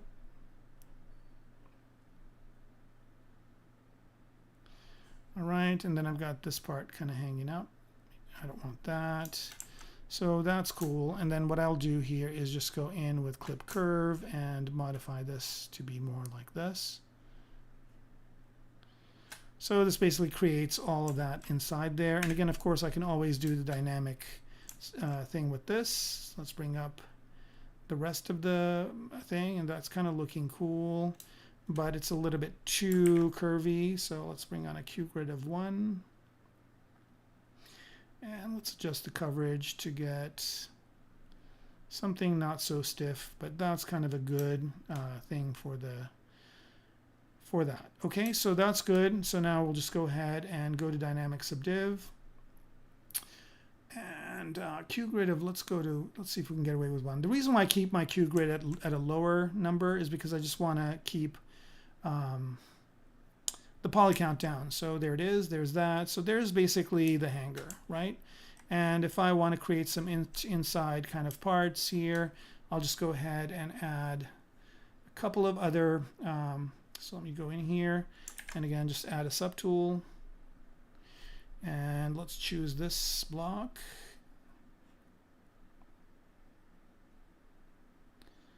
Like that. And let's just do this to it, bring it over here. And this is just going to be something that is going to sit over kind of on the inside of this, like that. And of course, put this in the center this in the world, make sure it's the same. I guess the thing is in the same distance, so it doesn't matter. Maybe bring it up this way, like to about there, and move it over to here, and use, again, the slice to just kind of do one of these guys to it. And this, so again, hard surface modeling in ZBrush, doing all sorts of cool things, and maybe this goes out a little bit this way and goes in a little bit this way. I see you guys are typing some stuff in the chat. I'll get there soon enough. Yeah, I wish I had that controller here. I could show it to you guys. It's a pretty amazing thing to look at. I'm actually going to dynamic subdiv this guy too. Give it a Q grid of 1. And let's see what kind of coverage I can get. I think that's good right there, which kind of makes it less kind of stiff. And let's go ahead and apply that. And let's mirror and weld it to the other side. And I'm trying to, again, oh, it has multiple subdivision levels. Let's go delete lower. And let's mirror and weld it. There's that. Okay, so now I've got this kind of base here for that. And now we can get to the other fun part, which is, so this is kind of going to be the hanger. Activate symmetry here. It kind of looks like it's cutting off, so let me just move it in so I can see those cool bars, and there's kind of the inside part of that. I can do a little bit more modeling on this, but I think I just want to keep it simple. The mech is going to be the thing that's important, so I'm going to leave everything else as is. Let's see what you guys wrote. All right. Yeah, yeah. The videos are fun. I mean, the game itself looked really good for the day. I mean, it really doesn't hold up with today's graphics, but for the day, especially on, like, imagine, 1080p wasn't a thing back then, and we played it on a TV, and it was 480p. So for 480p, it was amazing. Use the orientation function in the picker for menu for different brushes. Ibrahim, why don't you ask that to Paul? He'll show it to you. I'm kind of running low on time, so I can't do the picker for different brushes. It's pretty simple and straightforward, but ask Paul. He's got an Ask ZBrush. So just either in Instagram, I think in Twitter, ask the question and put hashtag Ask ZBrush, one word, hashtag Ask ZBrush, one word, and he will cover it on his next stream. I think he does it every Friday. Yeah, there haven't been any good Gundam games, but I think they're should be working on some. I don't know if they're going to make a new Steel Battalion. I don't think anybody's going to buy a $100 or $200 controller anymore. I don't know. I don't know what you're saying, but one part during QMesh, I'm not sure. I've never played Ring of Red. I'll check it out. Okay, so we're good. All right, let's continue on. So now what I want to do is, this thing, if it was hanging out somewhere, probably it would be seen and it would be attacked. So what we're going to do is we're going to do a camouflage top on it, right? So now that I've got everything, I'll just bring all these parts back. I don't really care about, actually, I do want to hide all these parts. So I'm just going to hide the mech for now. We don't really need to look at the mech to create the camo on there. So now I'm just going to go ahead and delete everything, or not delete, but hide everything that's the mech. And I'm going to leave just this hanger. Okay, and now what I want to do here is just go in and append another Polymesh 3D to the bottom of it. And what I want this Polymesh 3D is to be a plane. So here's that plane, and let me just rotate it so we can see it. There it is, right? And there, I'm just going to lift it up. And I'm just going to resize this plane so that it covers the hanger. Right, so there's that. I'm going to leave some room because it's going to drape onto the side. And I'm going to move it, oops, not rotate it, but move it this way. Let's turn transparency on so I can see the thing on the inside. And I'm just going to have it kind of hang off the edge a little bit here. And it's good to see this from the top because I can move this over a little bit this way as well. Good, good, good. So we're back to that plane. There it is. And I just want enough room on that plane to kind of fall to the side of this, to this hanger. Okay, so now this thing is just one polygon. If I want to subdivide it, I think I'm going to turn perspective on and turn polyframe on. So you can see this is just one polygon. So I can go in and subdivide this. So I can just go in here and go to geometry and go to turn smooth off and subdivide it. Okay, but if I do that, notice that what it creates is it creates these long polygons, and I don't want that. I just want square polygons, right? So instead of doing it this way, what I'm going to do is go and zero mesh it. So I'm just going to zero mesh this, and now it made exactly what I wanted. All these are the same size little polygons, so that's good. And now I'm going to use the dynamics function in ZBrush to drape this on top of that, okay? So the first thing I'm going to do is I'm going to go ahead and say, all right, everything that's not the subtool that's visible, which is this hanger and all these pieces, I want it to be the collision object. And I want an inflate of maybe about 0.2 on here. Did that happen? No. All right, let's do this one more time. Okay, 0.2, and let's recalculate that. The resolution is 2048, which is fine. And then let's see here.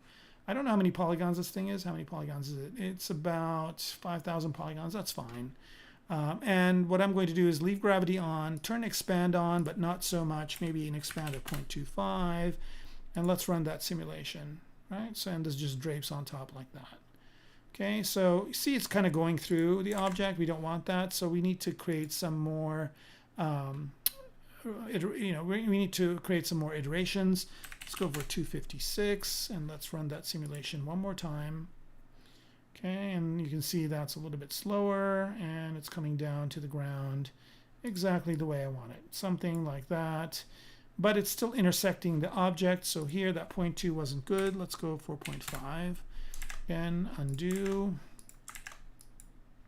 This 0.5, run the simulation again. That's looking a little bit better. Now what's happening is after a while this thing is intersecting the top. So what I'm going to do here is I'm going to, instead of running the simulation like this, I'm actually going to switch to the gizmo that is the cloth gizmo, and then as soon as it intersects this top part like that, I'm just going to go ahead and mask that part. So I don't want that part going down any further. And this is probably better done with the perspective off. So there it is. I just masked that part so it doesn't move, right? And then let's go ahead and go back to perspective mode, and then I'll run the simulation. So this top part stays put, but this part down here kind of goes in this way. All right, so that's good for the covering, more or less. I like these little kind of fluffy parts on the edge here. And now I can just go and use one of these cloth move brushes to go ahead and make some adjustments so this thing does not look so uniform. Right, so just kind of smooth it out, pull that part out like that so it's not intersecting. And of course I don't have symmetry on, which is good because that makes it a little bit different. So just kind of creating those billowy parts like that. All right, so now this is looking good. This is going to be kind of that camo part on top. Right, so there it is, and this is fixed up. I'm just going to rough it up here on the ground a little bit more. Notice it's colliding with the floor, so that's kind of good. It's creating these folds, and it's just creating more visual interest. I don't mind if it intersects here and there. I'm not going to be that picky, but there's that. Okay, so there is kind of that camo hood that's going to go on top of the on top of this this hanger, right? And let's see here, it's a little bit too uniform, so I'm just going to kind of tweak it up. And let's unmask it. Let's do a little bit of tweaking this way. Another cool thing to use here, another cool brush is this nudge brush, cloth nudge, and that kind of creates a little bit of irregularity too. And notice here I'm just kind of using a higher res or a lower res kind of plane. These polygons don't need to be too big. I mean too small. This is kind of good enough for what I need. Okay, so now that I've got this, the next thing I did is I basically went in and modeled this piece right here, and it's just this piece, right? So the thing to make sure is model this in and as a square piece, right? So just basically a really simple model, and the way I did this is I just put a plane on here, and then I popped a couple of semi-cylinders on, and so I put one here, and notice this is the pattern, right? So remember here, bring this back up. So this thing, you know, I looked at one of these, I figured out what the seed was, which was like, it's a square about like that size, and I just made that seed, and this is it, you know, and I tried to make this as low res as possible, and yet being able to get the shape as well, right? So this is the lowest possible res I could get it at. So now I've got this piece, and now I'm going to go back to this part right here. And I think I can, I'm pretty sure here, I'm going to just reduce the gravity all the way down to maybe 0.1 and turn expand off and run the simulation just a little bit. I think that's maybe too weak. Maybe a gravity of 1, run the simulation just so this rests up a little bit more. And yeah, that looks okay. And now if I want, I could even keep it this way, or I could actually go in and zero mesh it. So I'm just going to duplicate this top part, duplicate it. So here's another copy, and I can just go in and zero mesh it. So that basically will create another version of this. Again, it's all kind of square polygons. I do get a little bit of topology here, kind of going around and whatnot, but that's okay. It doesn't really matter for what I'm doing, right? And I can try this on both.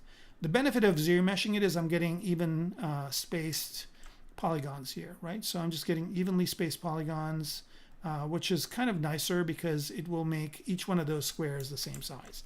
And now, for the magic, I'll just go in here, go to Geometry, go to Dynamic Subdiv, turn on Dynamic Subdiv. I don't want smooth. I don't want this to be smooth. I mean, I could, I could go to smooth levels, but that would give me a lot more polygons than I want. And I'm going to turn Micro Poly on. So I'm just going to use this one thing here, and that basically creates this type of a mesh on here. Let me see. The other one isn't showing up. So there it is, and I'm going to turn Polyframe off. So I've got this kind of a thing going on here. And that's not the one I want actually from here. I'm just going to go in and choose a different one, which is just going to be kind of the rope that's underneath the thing I'm going to create. So this looks good enough, right? So I mean, I could use this as the camo, but I'm actually going to go a step further. I'm going to duplicate this one more time right here.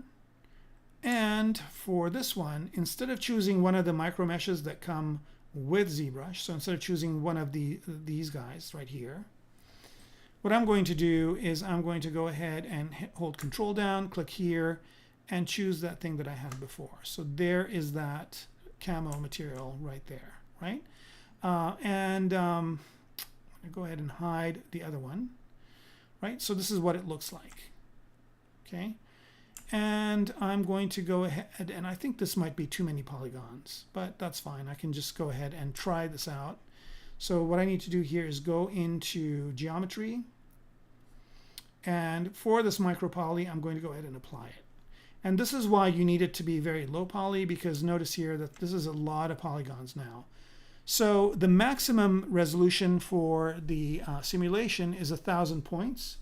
I think, is it 1,000? Yeah, it's 1,000 points, I think, which is about 1,000,000 polygons. But let's see how many polygons this is. So this is, it's under 1,000,000, so that'll work, although it's going to take a little bit more time. So now what I'm going to do is I'm just going to go ahead and set the gravity strength to 1, that's fine, and then turn on expand 2.25. And let's go ahead and run the simulation and see what we get. So I'm just going to do that, and we can see the numbers kind of chugging up top. Like I said, the number is very high, and right now I've got Keyshot on, and I've got I'm streaming as well. So this might be a little bit slower than I'd like it to be. Notice that it's kind of taking a little bit of time to do each one of these variations. So I think this is going to take too long. So I'm going to go ahead and abort this. Whoa. Oh man, I should have quick saved. No worries. What I'll do is I'll just I think I've got whatchamacallits. I've got the hanger done, so I'll just go ahead and load the hanger. Yeah, I kind of should have, usually 1,000 is a lot. I kind of like to keep my simulations down around 500, especially since I'm kind of really pressing ZBrush.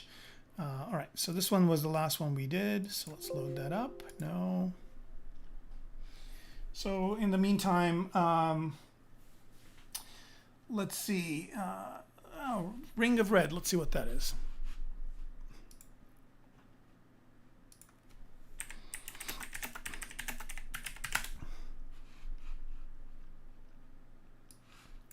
Here it is.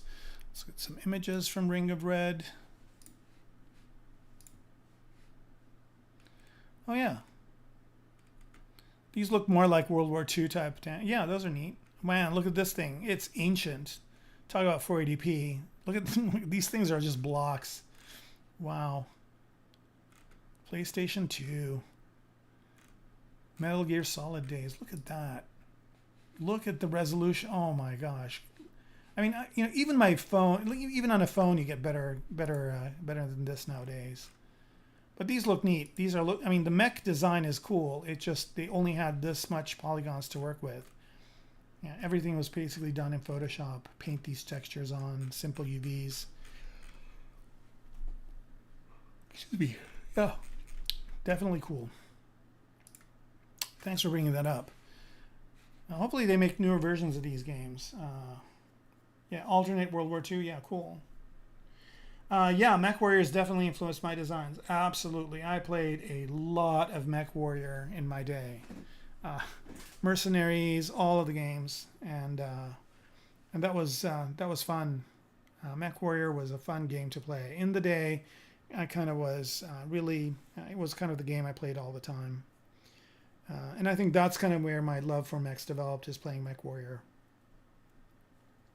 It's funny, I used to work for Microsoft a long time ago, and when they bought the company FASA, it was really great. They started making, I thought they were going to make a lot of games, but I don't know if I think they've sold it since. I don't think they own it anymore. But yeah, Mech Warrior games were fun. Mech Warrior 2, Mech Warrior, I think 4 was the last one they made. All right, so this is kind of where we left it. This is good enough. I don't need to make that inside part. We'll do it this all over again. It shouldn't take that much time, so I'm going to go ahead and append. I can do append to plane 3D too. It doesn't matter. Put this in the center of the plane 3D, not the center of that. Like so. Let's bring that up, rotate it. You guys get to see me do this again. Luckily, it takes very little time. And that's kind of why I like ZBrush, is because you know, if you do things efficiently, if a crash happens or you have to do something again, it doesn't really take that long. Right, so there's that. Okay, that's good. And this time around, I'm not going to make it as, okay, so let's zero mesh it. And I don't really have to explain every step of the way here. That's good. So here, if you don't want this level of detail, if you want to go down, and I'm going to do that this time, I'm going to go down one level of detail. What you can do with Zero Mesher is you can always go to, you can either zero mesh it with half, so zero mesh with half, do it again, and that gives you bigger polygons, and sometimes it gives you this funky thing in the corner, which is fine. You can always mirror and weld to fix that. And so now we're going to do the dynamic thing again. Oh, let me hide the mech, because I don't want it to calculate all the stuff for the mech for creating that. Right, so there's the brush. Let's hide the brushes, go to dynamics, and what we want to do here is we want to go ahead and calculate the collision volume. And we don't want to calculate it at 1, maybe 0.5. Let's try that. Recalc. Should go a little bit faster. All right, and this time I'm just going to use the transpose cloth, or transpose dynamic, I don't know what it is, and just do that thing again where right as I intersect here, I'm going to lift that back up, turn perspective off, and let's mask up this, oops, not select, but mask up this top part, like so, and then let's run that simulation. That falls to the side, like that. Okay, so this is kind of the thing that I could, you know, if I change my iterations to more, it doesn't intersect as much. So let's go to 256 here, not 1000. Okay, and let's just run that simulation again. It's kind of cool, right? Looks like there's a lot more draping on the ground that I need to. So I'm just going to make this smaller, like this. And oh, that kind of turned out to be nice. And I'll just select this. Actually, I'm just going to let it go.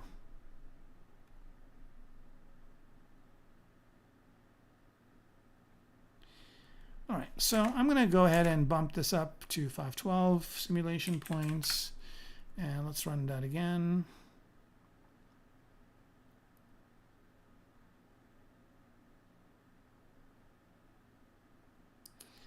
And that's okay, right? And I can just scrunch it up a little bit this way, and here I'm just using the gizmo to create more interest in the pattern here, and I'm going to lift it up a bit. And I'm going to expand it out this way.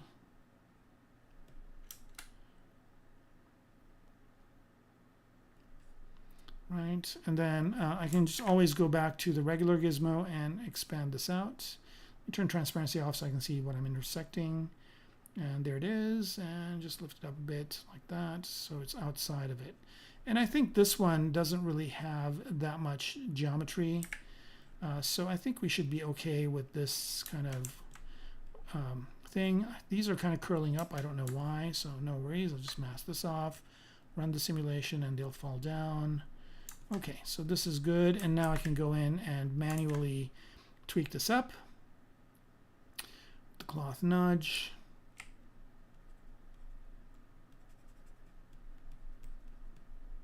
Maybe the cloth move. Notice here I've got the dynamics brushes in another menu, just because that make that brush menu really big if I had them all in one place. All right, so there's that, and I think that is good enough. So I'm going to do that same exact thing, where I'm going to let this kind of bring this down a little bit more. I'm going to put this in the center and do a little bit of, oops, let's pick this brush, and I'm going to do a little bit of this, just to have it kind of fall and rest on the top a little bit. And mask this part and run the simulation so that falls back down. So yeah, the simulation is, it's so cool. I used to have to jump into Marvelous Designer to do some of this stuff, and now I can do it all in ZBrush. All right, so there's that, and now let's go ahead and duplicate this. So I've got a copy of it. So one, duplicate, and let's duplicate it one more time for good measure, and let's hide the first one, and let me get a drink of tea here. So we're coming towards the end of the hour, but I think I'm just going to continue on, and I'm going to go into Keyshot and do some of the material assignments so you guys can see how that works. All right, so here we go. I can go into geometry, and let's go to dynamic subdiv, turn that on. Let's go in here. Turn dynamic subdiv. We don't need extra subdivision levels, but we do need micro polygon. And I'm going to choose, this time I'm going to choose this one right here. Right, so that's going to be one of the things. I think that's a little bit too big. Let's see if there's something smaller. I need the exact same thing, but smaller. So let's try and see what this is like. A little too chainmail-y. How about this guy? That's decent. All right, so that's good enough. So this will kind of be the rope that goes underneath, and turn polyframe off. You can see it. That's fine. And then what I'm going to do here is I'm going to go down to the next object right here, this one.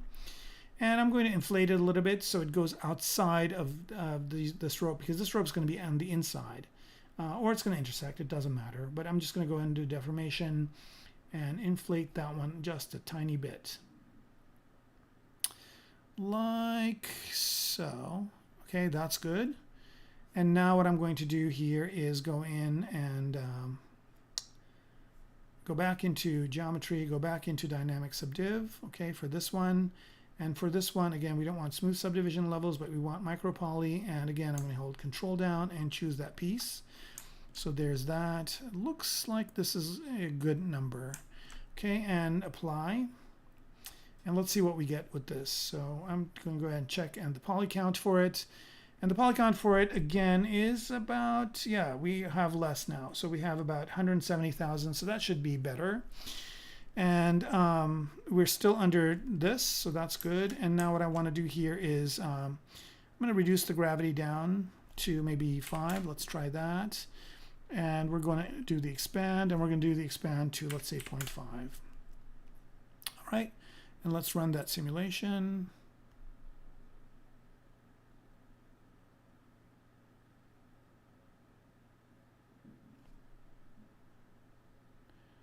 Okay, so I'm going to stop the simulation. All right, I don't want to, I think it wants to do a few. Oh, this is 512. I need to reduce this. That's why it's taking so long. I can reduce it to 256. I think that'll be fine. Even 128. Okay, so, yeah, save. You're right, I should have saved. But I'm going to try and see if I can stop it.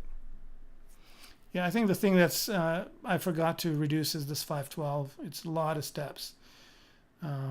So, hey, Sanam, doing good, man. How are you? Good of you to join us. And Right now I'm just crossing my fingers, hoping you can see some of the cool stuff happening here already with that camo. But I just want to, here we go. Oh, yay, we stopped. So we can reduce this to, let's reduce this to 128. And also I'm going to go ahead and not hide the polyframe. So you can kind of see that pattern starting to happen. And let me see if I just do this. Like so, if this is going to make it work better. And let's just run that simulation again. And now you can see that it is going to fall through. But, all right, maybe I'm going to reduce the gravity of this thing. Stop. Yeah, you can see now I can hold it. So instead of doing gravity here, I'm going to change the gravity to 0.1. I'm not going to have a lot of gravity, or maybe even 1. But I'm going to increase this expand, because that's going to give me that kind of the neat folds that I had. And I'm going to set this to, let's start with 2. Let's see what that gives us. So I'm going to run that simulation. Here we go. It's doing exactly what I want it to do. There we go. Wow, look at that. Just like in minutes, I've got this really cool looking camo pattern, right? And usually that's green. So let's go ahead and add a green color to this. Like that, maybe darker. Maybe not as saturated. Okay, and I'm going to go ahead and fill object with this. Is MRGB on? Nope. Just Q2 and fill object. Right, so you can see here, this is the camo pattern and it's there. And again, if I wanted to go outside of that rope kind of thing, so I can change the color of that rope one to another color. So I can go back to that one right there. I don't know if I accepted this. So let's go to geometry and let's go ahead and apply that. And let's go ahead and pick a kind of a brownish color for that one. And fill object there. And now I got this really, really cool camo kind of thing for, and I'll turn double on for this. It'll look a lot better. Right, so look at that, right? So quickly done. And if I want to tweak this around a little bit, I can always go in and choose one of these cloth, you know, let's choose cloth and just kind of pick a bigger brush and just move this around a little bit like so. You know, you can kind of tweak it around, but there we go. I mean, I just basically have this camo pattern and I have the hanger inside, and we can go ahead and turn on the mech as well. Right, so there's the mech sitting in its little hanger, right? So I kind of wanted to show how to do that as well. Let's go off of polyframe here.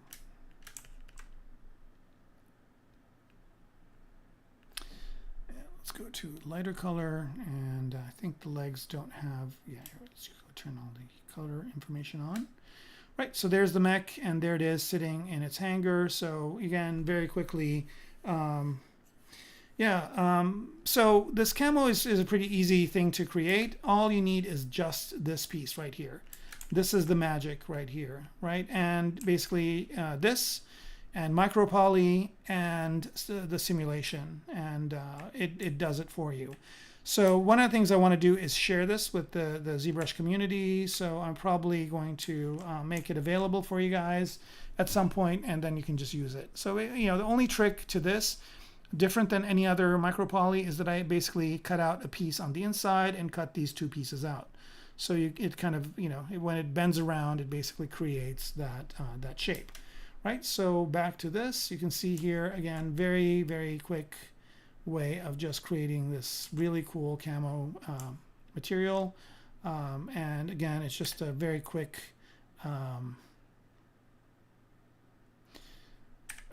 way of just creating this pattern. And again, when you render this, it'll look really, really nice in Keyshot. Okay, so that's that part. So now let's move on to Keyshot and do some rendering. So what I'm going to do is start a quick save on this and then jump into Keyshot, which I've got paused. And let's cancel this out and unpause it. So the first thing you want to do here is when I bring the mech into Keyshot, so when it comes into here, right, it comes in with a bunch of materials, and so it comes in with all these materials.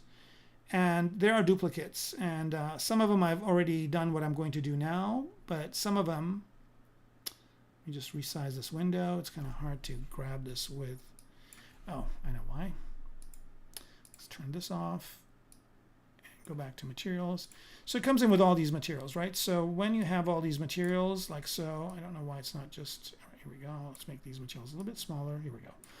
Right, when it comes with all these materials, they'll be like duplicates. So there was like 10 of these or 5 of these because I assigned materials to the mech based on the type of material I'm going to apply here. So, you know, the entire body of the mech you can see was using red wax. So here you can see that all of this basically was red wax. So the legs are red wax and everything else is red wax, okay? And let me just for kicks here choose a environment that is very basic. So I'm just going to go here to interior environments and studio, interior, and let's just, oops, don't want to do that. Let's go down here to studio, 3-point or basic, and let's throw in a really basic, let's see, panels here. Yep, 3 panels, this is always a good one. Or actually, I like this one more. So let's just do that.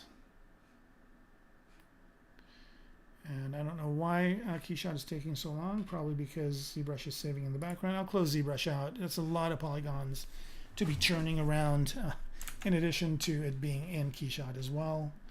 I have a pretty good machine, but it's, you know, okay, so here we go. There's that one. I actually want to use this one instead. But, you know, there's limitations to everything. Excuse me. So now looking at this, there's kind of a mini game, I guess I'd call it. So you can see I've got a few materials here. There's some that are very similar, but not exactly the same. All right, so like if I look at this one, where are they? I saw 2 that were the same. This one, let me see if there's another one. So it's kind of easy to look at these and figure out what are the same. And basically what you want to do, like these 2 are exactly the same. And a good way to find out is if you hover over them, like it gives you a number here. So I don't know if you saw it, but there's a number over to the right of this. And then if that number is the same, then it basically means it's the same material. So I think these 2 are the same. So if 2 of them are the same, you just hold Control down, select both of them, right click, and click Link Materials, and that makes it into one material. So let me take a quick look here to see if there are any others that are the same, and if anybody sees one, let me know. But I think I'm pretty much got it down to, I think these 2 are the same. How about that? Right on top of each other. So this one and this one, link material. And that what basically in essence does, it makes the list of materials I need to manipulate or assign materials to this differently. Right, so now if I want to assign materials, so let's say I want to assign a metal material to the mech itself, right? So I just go to materials here, and I'll go to metal, metallic, and I'm going to choose anodized metals, and I'm going to choose maybe a anodized material that's rough, and I'm going to choose a rough anodized material that's black, like so.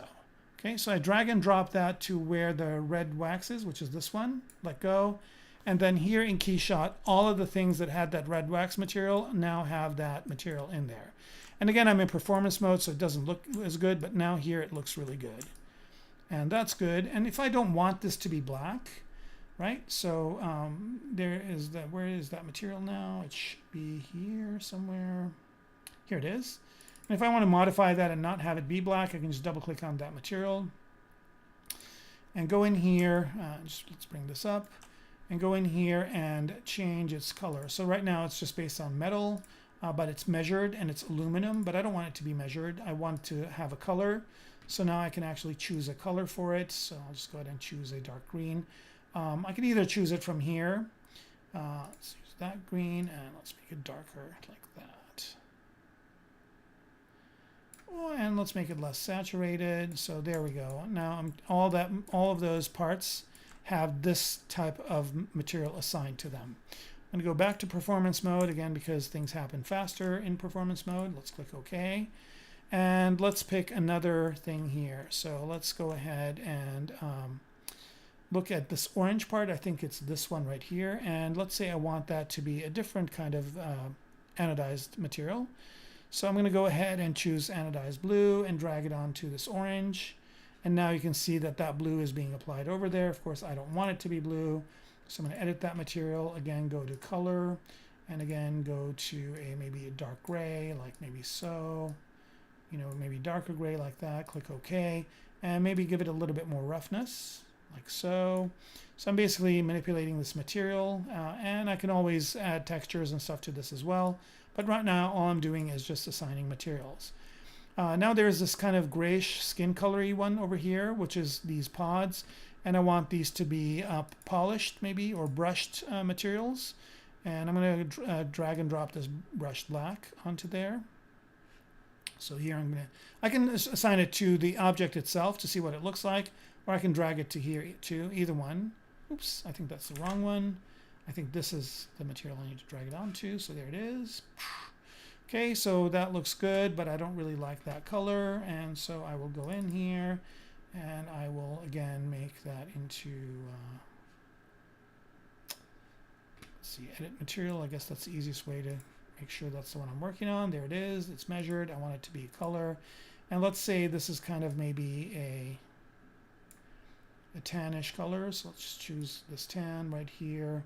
Maybe darker, like so, and maybe less saturated like that. So there's that. And again, these don't look very good, but I can always jump out of performance mode to see what it looks like, and that looks pretty good right there. So that's good. Okay on that one. And then let's drag another one of these, let's say gold to here, right? And then I can edit that material and make it color as well. And let's choose that to be a really dark color. That's going to be kind of on that top part of the mech. So there it is. And click on OK. So like this, I just go in and assign materials to each part. Here, for example, I'm going to assign a material, to this kind of part of the cannon right here. So for that, I'm going to go and choose a rough material.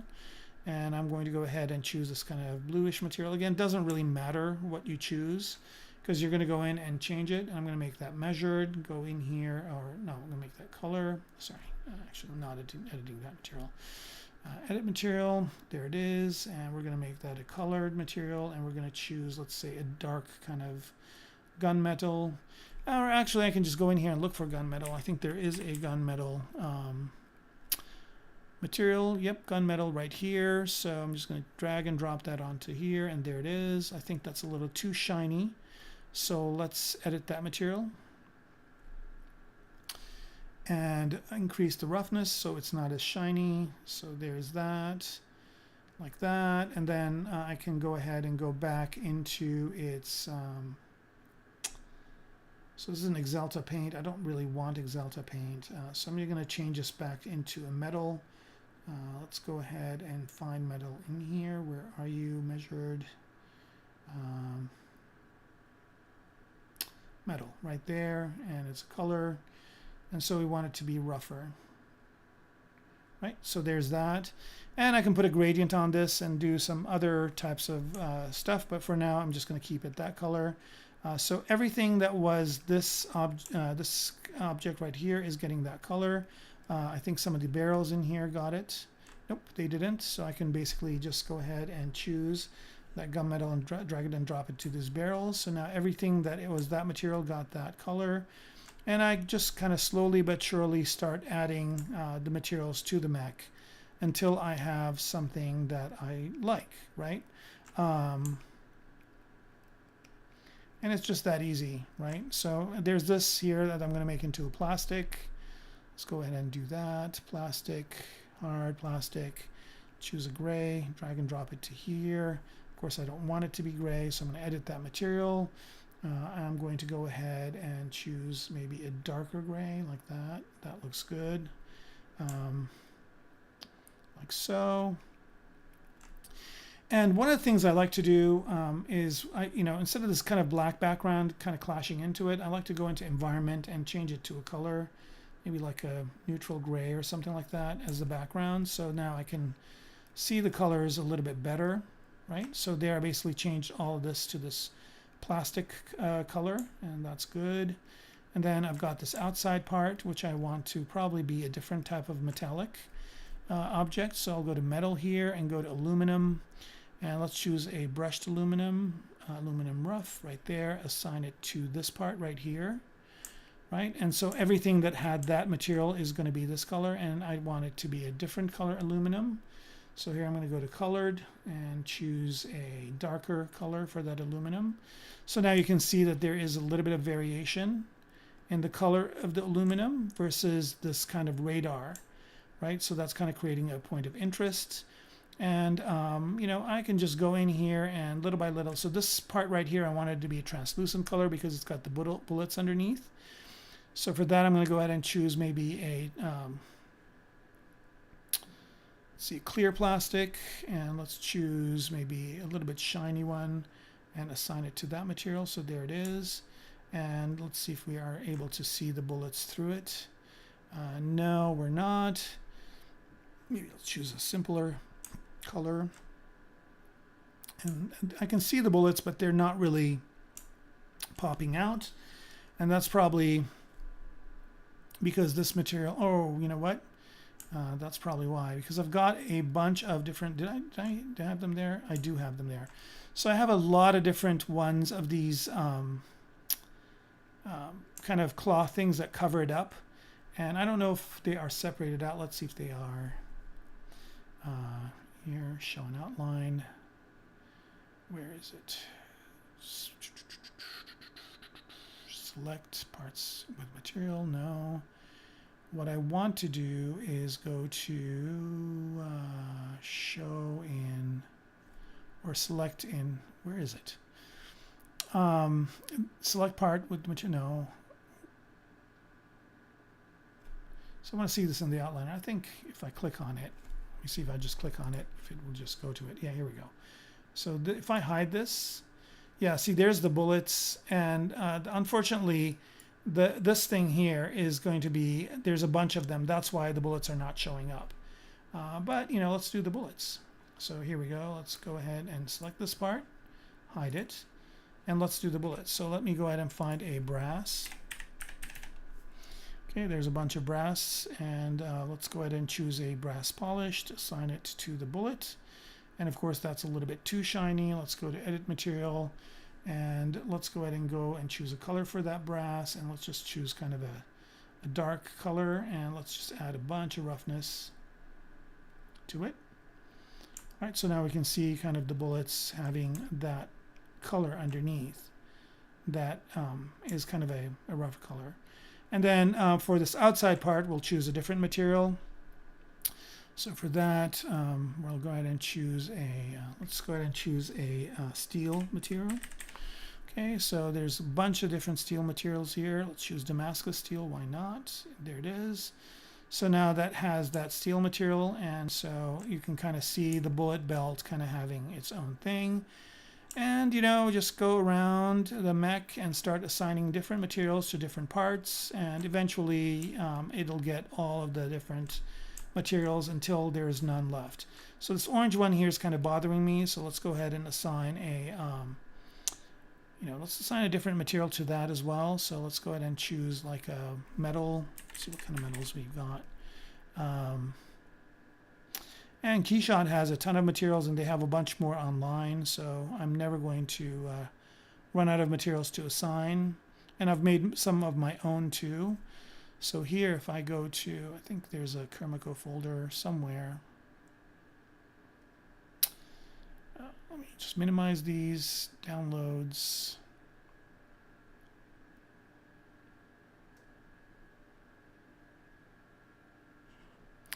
There should be something that says I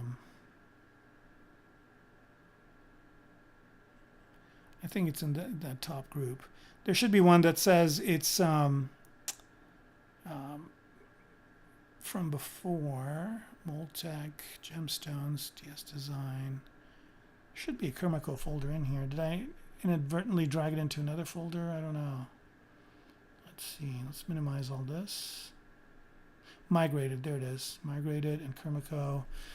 And I think I've got a bunch of materials in here that are kind of, metallic materials. Here we go, 8K metallics. Let's, whoa. All right, let's hide all this. That's because some of the materials have files, textures assigned to them. So there's that.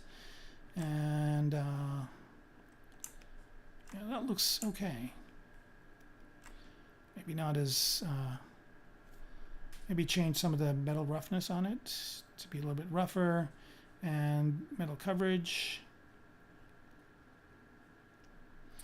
And I think I can change the color of the metal here to something else. Darker.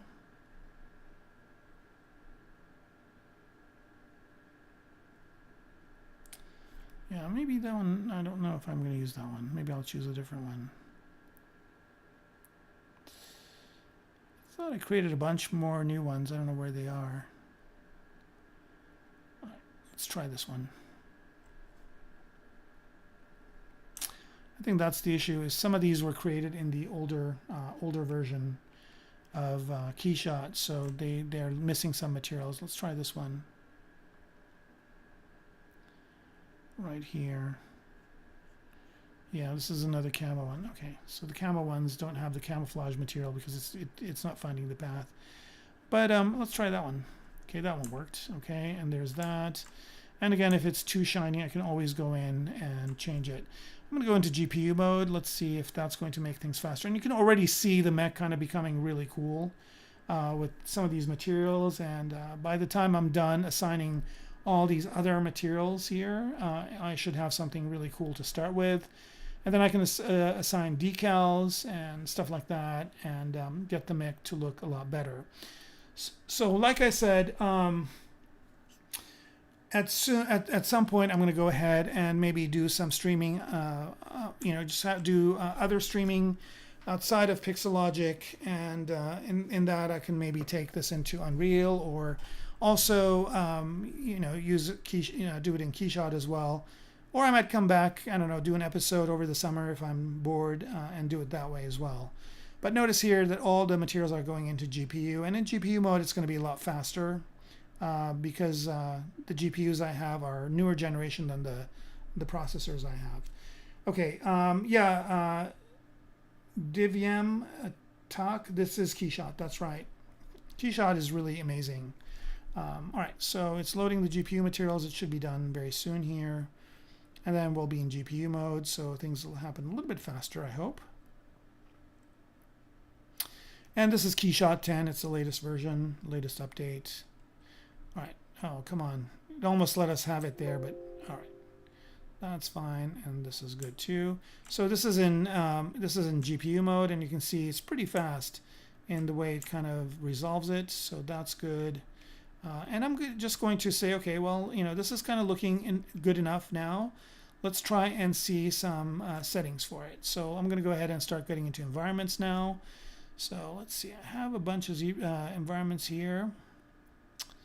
I think I loaded soon. Let's see what it looks like in this environment. So there's that. And now I'm going to go back to environment here and choose lighting environment. So here's the mech in this lighting environment, like so. And maybe I'll flatten the ground so the mech looks more like this. And let me rotate the environment around like that. So you can see here that I'm getting something really kind of compelling already by almost doing no work, like right there. That could be kind of a nice shot of the mech. Or here's one from the top. Obviously the environment is too big, so let me change the size of it. 10, maybe, there we go. Right, so this kind of looks, maybe 10 is maybe a little too little, maybe 15. Right, so there kind of, I can just kind of do this shot. This looks like it's in that picture, and I can rotate that environment around like that, get a really nice sky color, get something really compelling really quickly. It's like, it's almost too easy to be able to do this stuff. And Keyshot is just a champ to do it, to do this. Here we go. That kind of looks nice. Maybe do this. Here's some box cover art for the next mech game right there. Right? So that's one. iteration, and maybe I can increase the brightness a bit. Let's try and go to 2, and that kind of brings out some more of this. And then I can do some other effects here. Let's go ahead and do a let's add a bit of a bloom here, and let's bump up that intensity, and that kind of gives it a little bit more realism. Add a vignette, why not? Usually I do the vignette in Photoshop, but you can do it here in Keyshot as well. Maybe do a little bit of this. You can do some depth of field. You can do some really interesting things and get a compelling look. All right, let's do another one here. Let's do this as an environment. So here's the mech in this environment right there. Here's another kind of a cool look right there, like that. And let's rotate that environment around.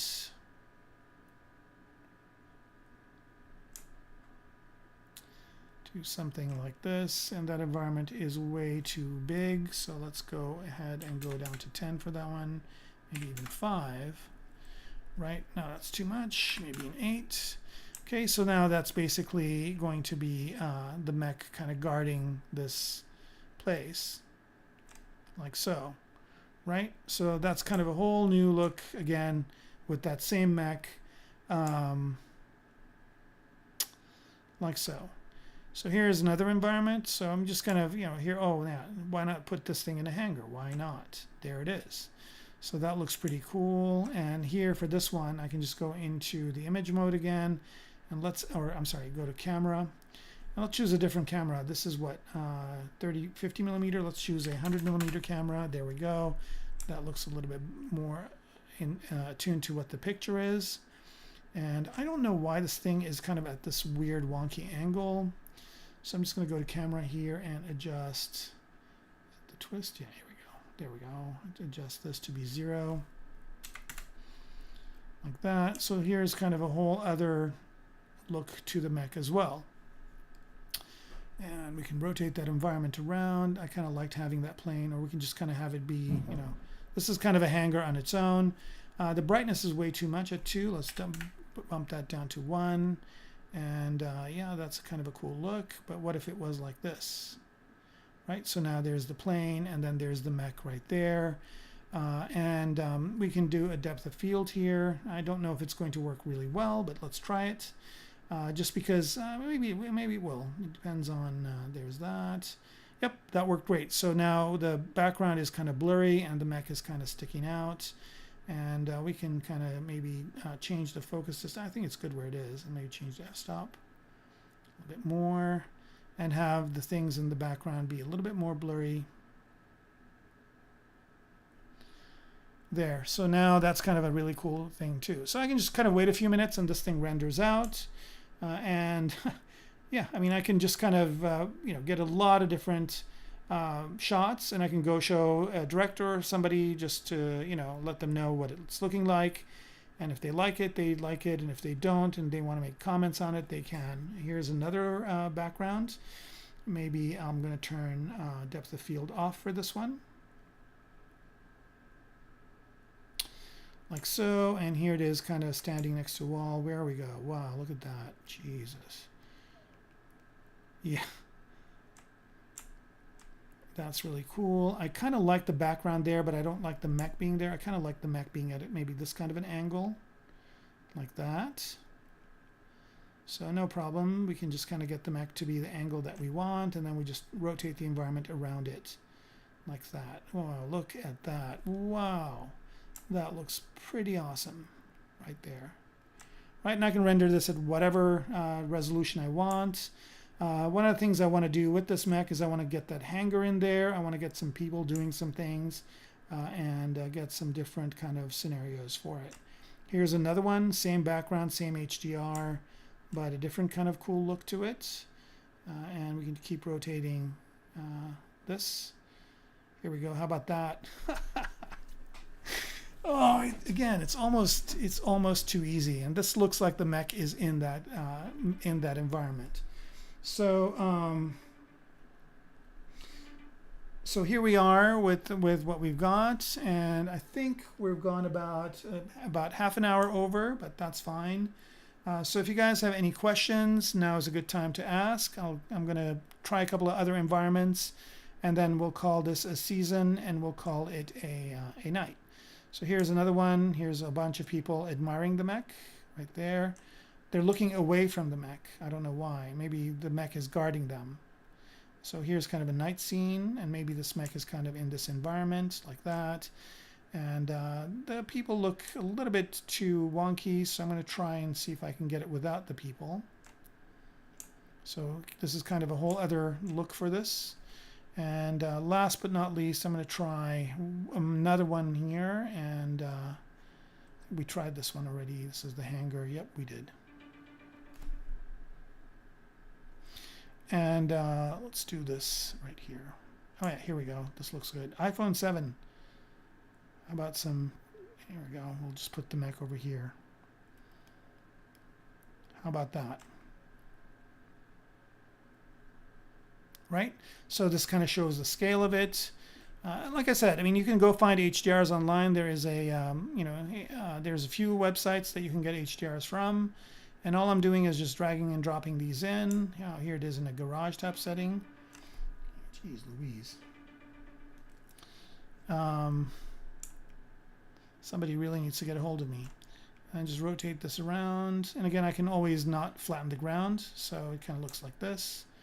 And maybe I'm looking up at the mech, and it's kind of in this environment like so. Okay, and just rotate this around. I probably need to make this one a little bit brighter. Let's bump it up to 2. And, you know, I can get a whole bunch of different, I guess I do need to flatten it around. I can get a whole bunch of different looks by just using these HDRs and getting, getting a bunch of different renders. Usually I do about 15 or 20 of these. And so after I assign all the materials and do the work, I will probably have some renders. And again, if you want to see these things, they will be on my Instagram. So, everybody on my Instagram has been liking all these guys. I've got like a bunch of likes on these. And looks like I got a bunch of new ones already. Thank you if you were on the stream. But, I will be, and these are all rendered in ZBrush. So nothing here is rendered in Keyshot. So soon I'll be having a bunch of Keyshot renders. So keep checking my Instagram.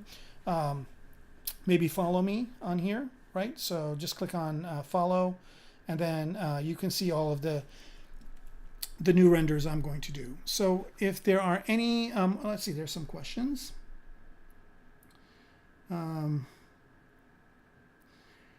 Yeah, that's a good question. I will tell you, does the mech come with 5G? Yeah, it does. Actually, this mech is a nano mech, and it was in the vaccine. Okay, where do I get these HDRs from? So there's a bunch of them online that you can get. There's some free ones. I think these ones that I'm using are free, but there are there's a lot of them. Some come with marmoset, so I have the marmoset ones as well. Let me drag one of those in. So yeah, look at that. The train station, mech at a train station, right there. How about that? Right? Some come with marmoset, or you can buy from marmoset, and they're pretty inexpensive. There's a lot that's free, and they're good. So you can get those as well. Let's go ahead and put one. What other ones do I have here? I have a Berlin one. So I think I got the Berlin and the Japan one. So here it is in Berlin, right? So yeah, wow, look at that. There's a picture right there. So that's one way of doing it, is you can use the backdrop itself, right? Another thing you can also do is you can use a backplate image. So here, I've got some backplane images. So let's say I like this HDR, but I want this backplane image for that garage that I used earlier. Let me see if there's one for one that I liked. So like there's this one, right? So there's this bridge. And of course, this HDR doesn't work. So this isn't really working here.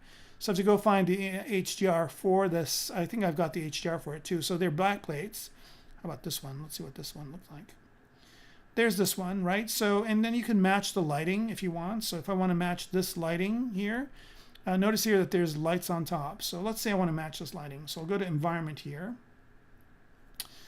And what I want to do is I want to create a new environment. So I'm going to start out with a studio that basically has no, let me see if, oh, I'm in backplanes. Let me start with a studio here that has no color whatsoever.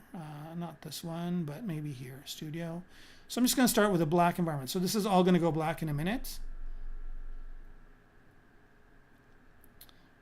1, 2, 3, 4, 5. And I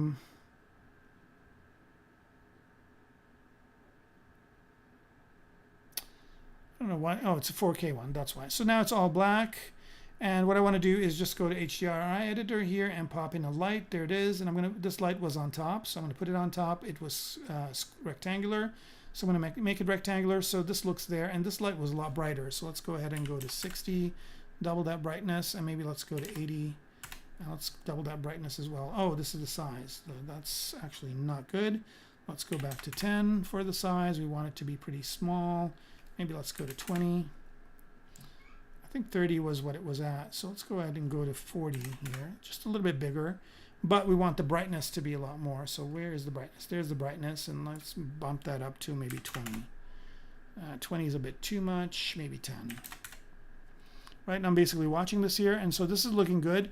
Now I'll go ahead and get that backplate that had that light on top. This one, drag and drop it here. So now this is looking a little bit more like that, but it looks like that light is bouncing around in here. So maybe change that brightness back to 8. Okay, and then I kind of need to put some lights around to match some other lighting that's going on in this scene. Okay, so now I'm just going to move my mech, kind of put it where it goes, like that. And I have to match this camera angle too. So I was using a 100mm lens. This looks more like a 35. So let's go ahead and match that. Let's try a 35mm lens. That's okay, maybe it's a 50. All right, I'm just trying to match the lens of that photo. And sometimes these photos tell you what kind of lens it had, and sometimes they don't. So there's that. And also in the environment here, what I'm going to do, let's recalculate this. HDR. And so this HDR is one I've created, right? So I didn't even download this. And what I'm going to do here is, I think in the settings, there's something that says hard ground shadows. Let's go ahead and turn that on. Where are you? Ground, let's flatten the ground and ground reflections. Yeah, let's do that. So now, yeah, no, it's not reflective. And occlusion ground shadows, there it is. So now that will create more occluded, the shadows look a little bit more realistic. But this does not look like it belongs there because there's some more lights. So let's add a few more lights. So here I'm going to go to HDRI editor again, scroll up, add one more light. And this one's going to be maybe over here to the side, like so. Okay, like that. And I'm going to add one more. And that's going to be on the other side. Okay, so now this mech is looking more like it's there. This top one is still too bright. So let's go ahead and change the size or the brightness down to maybe 6. Okay, maybe even less, maybe 4. Okay, so now this mech is looking like it belongs in there, right? So this is the Space Odyssey type of mech. I think the camera is even a 35mm. Let's try that. Yeah, 35mm looks more like what this photo is. So I'm basically matching this photo and the lighting. Maybe these guys over here, let's just recalculate that HDR. And let's go to lighting here. And you can see that it's resolving pretty fast. And these guys, maybe on the floor here. I'm just basically trying to light this a little bit better. And then maybe put one more light right smack dab in the middle here. Right, and maybe make this one a little bit brighter. Maybe let's go 2. Let's go for 5. Okay, so if I want to see where this lighting falls, as far as my image is concerned, I can always go back and hide that backplate. So let's just go to lighting environment here. This is lighting environment, and as I can see, this is in the wrong place. This should be in the front, right? So this is in the front, so that's looking better. And these, which I want to be on the side, should be over here. And this one should be over here. Right, so now this is matching that lighting environment a little bit better. Right, so now I can go back to that backplate image. And now this looks like it belongs in there pretty much, right? So, so I've basically matched the lighting of the HDR. I've created my own HDR and matched the lighting. And just to kind of make this a little bit better, I'm going to choose this one. And since there's blue over here, I'm going to go ahead and match that blue. I guess I can just choose a blue here. that blue color with that one. Okay. And this one light over here. Oh, no, this is not, I'm not doing this right. Okay, so go to back to HDR editor, choose that light, and choose the color of the light to blue. So I'm going to choose this eyedropper, and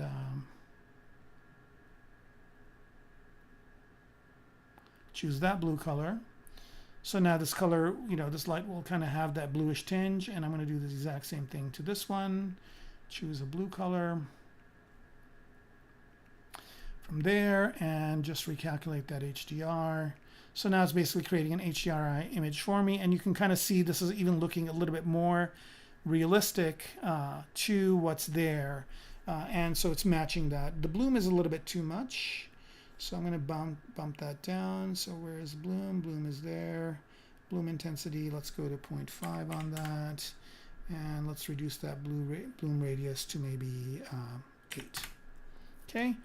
And so there it is. And I think one more thing I want to do is take this top light here, right there. And I think the brightness of this is way too much at 5. I'm going to bump it down to 4, maybe even a 3. Since I've got so many lights, maybe even less than that. Let's go to 1. Right, that's a little bit too little. So I think 2 is going to do it. Okay, so that's basically the light coming from the top. That's what this is emulating. And by the way, I can adjust this to be a little bit better. So I'm going to go back to 3 here, and I'm going to adjust. So it is going to be rectangular, this top light. Is it the top light that's selected? No, it's going to be rectangular. And what I'm going to do here is I'm going to change the size of it so it is more like that, like the size of that light. So this is going to be exactly the size of that light. So you can do any of these methods. You can either create an HDR, a loaded backplate image, and basically try and match it. Looks like there's lights on the back too. I'm going to add one more light here. You know, this is endless. You know, if you, I'm basically an art director at heart, so I'm always going to be doing these as much as I can. So yeah, that basically matches that backlight coming in from the top, maybe from the ground. And so sooner or later, this is going to look exactly like it belongs in this environment. This door is misleading, so I could maybe go in Photoshop and remove it. So this looks like it's a mech that is in some sort of a hangar of its own. All right, so hopefully you guys have had fun. We have gone way over time here. And like I said, you can always go and watch the previous. Oh, one more thing I could add here. Why not do that while we are here? Again, I can, you know, this part is the most fun part where you can go in and start adding lights. So I'm going to add an emissive material to here. Let's go ahead and go out of this. Let me recalc this. HDR, and I'm going to choose an emissive light. And let's change cool emissive, and let's add some lights to the inside part of this mech right here, like so. So now I've got lights coming off of it, and I think I've got lights other places too. So I can just keep clicking and dragging, and adding lights to here, and I can edit this light material and have it be more powerful. So is that the light material? No. Edit material. Here we go, emissive, and I can have that have an intensity of, let's say, 5. So there it is. So I can have kind of lights as well as having materials. So like I said, Keyshot is really good for this kind of stuff, and you can really create some very compelling images. Again, I invite you to make sure you tune in to my Instagram, so definitely follow me on here. Definitely follow me on Instagram, and you know, I got some followers, and when you follow me on Instagram, you will see me do a lot of renders of this. Any time I get, I'm going to go in and be working on this mech and create some other environments and backdrops for it. So here, let me go back to settings here, go back to a color, and now you can kind of see, you know, what this looks like kind of in a more neutral background. And if I want, I can add a floor. It looks like it's hovering a little bit over here. It's easy enough to just go in here and add geometry and add a floor plane, a ground plane like that. and you can change the elevation of that ground plane to go up. So it creates less of a kind of a floaty thing on the feet, right? So there it is, different angles. Again, just move the mech, sit for a few minutes, and it gives me a really good render. With a GPU, Keyshot works really well. And yeah, so there's kind of the Viper mech in its kind of final form. Again, all I got to do is just keep adding materials to it till I'm done with all the materials. And then after that, find a nice composition for it and do, like, let's say 50 renders. So that will end this part of the stream. One last thing here is I want to I was looking through my old stuff, talk about that big controller. I found my ZBrush copy that when I first bought it, right? And I bought it on August 24th, 2007 is when I upgraded to ZBrush 3. Here's the CD for it, right? So here is that ZBrush CD that I got, and I started with ZBrush 3.0. There it is. And so it was really kind of a thrill to find this. And so I purchased my first version, I think, sometime in 2005. And I think I got the backup CD when they came out with 3, just to have that backup. Of course, I haven't bought it since then, and I've gotten so many different upgrades of it. So I can't thank the Pixologic folks enough for making the upgrades available for free. I think I paid something around maybe $400 or $500 for it, and I've never had to pay for an upgrade since then. They do have a subscription model, but I don't even have to pay for that because the one I have is perpetual. I almost want to buy another copy just to give them some money because it's just such a useful tool, and I use it all the time. So, all right, with that, I will just go ahead and remind everybody to like and subscribe. If you have any more questions, if you're watching this after the fact, make sure that you ask your questions in the comments. And with that, I want to wish everybody a good evening and a good summer. And I will see you guys again in September for a new season and a new project. Thanks for tuning in. Thanks for watching. And happy ZBrushing. Bye-bye.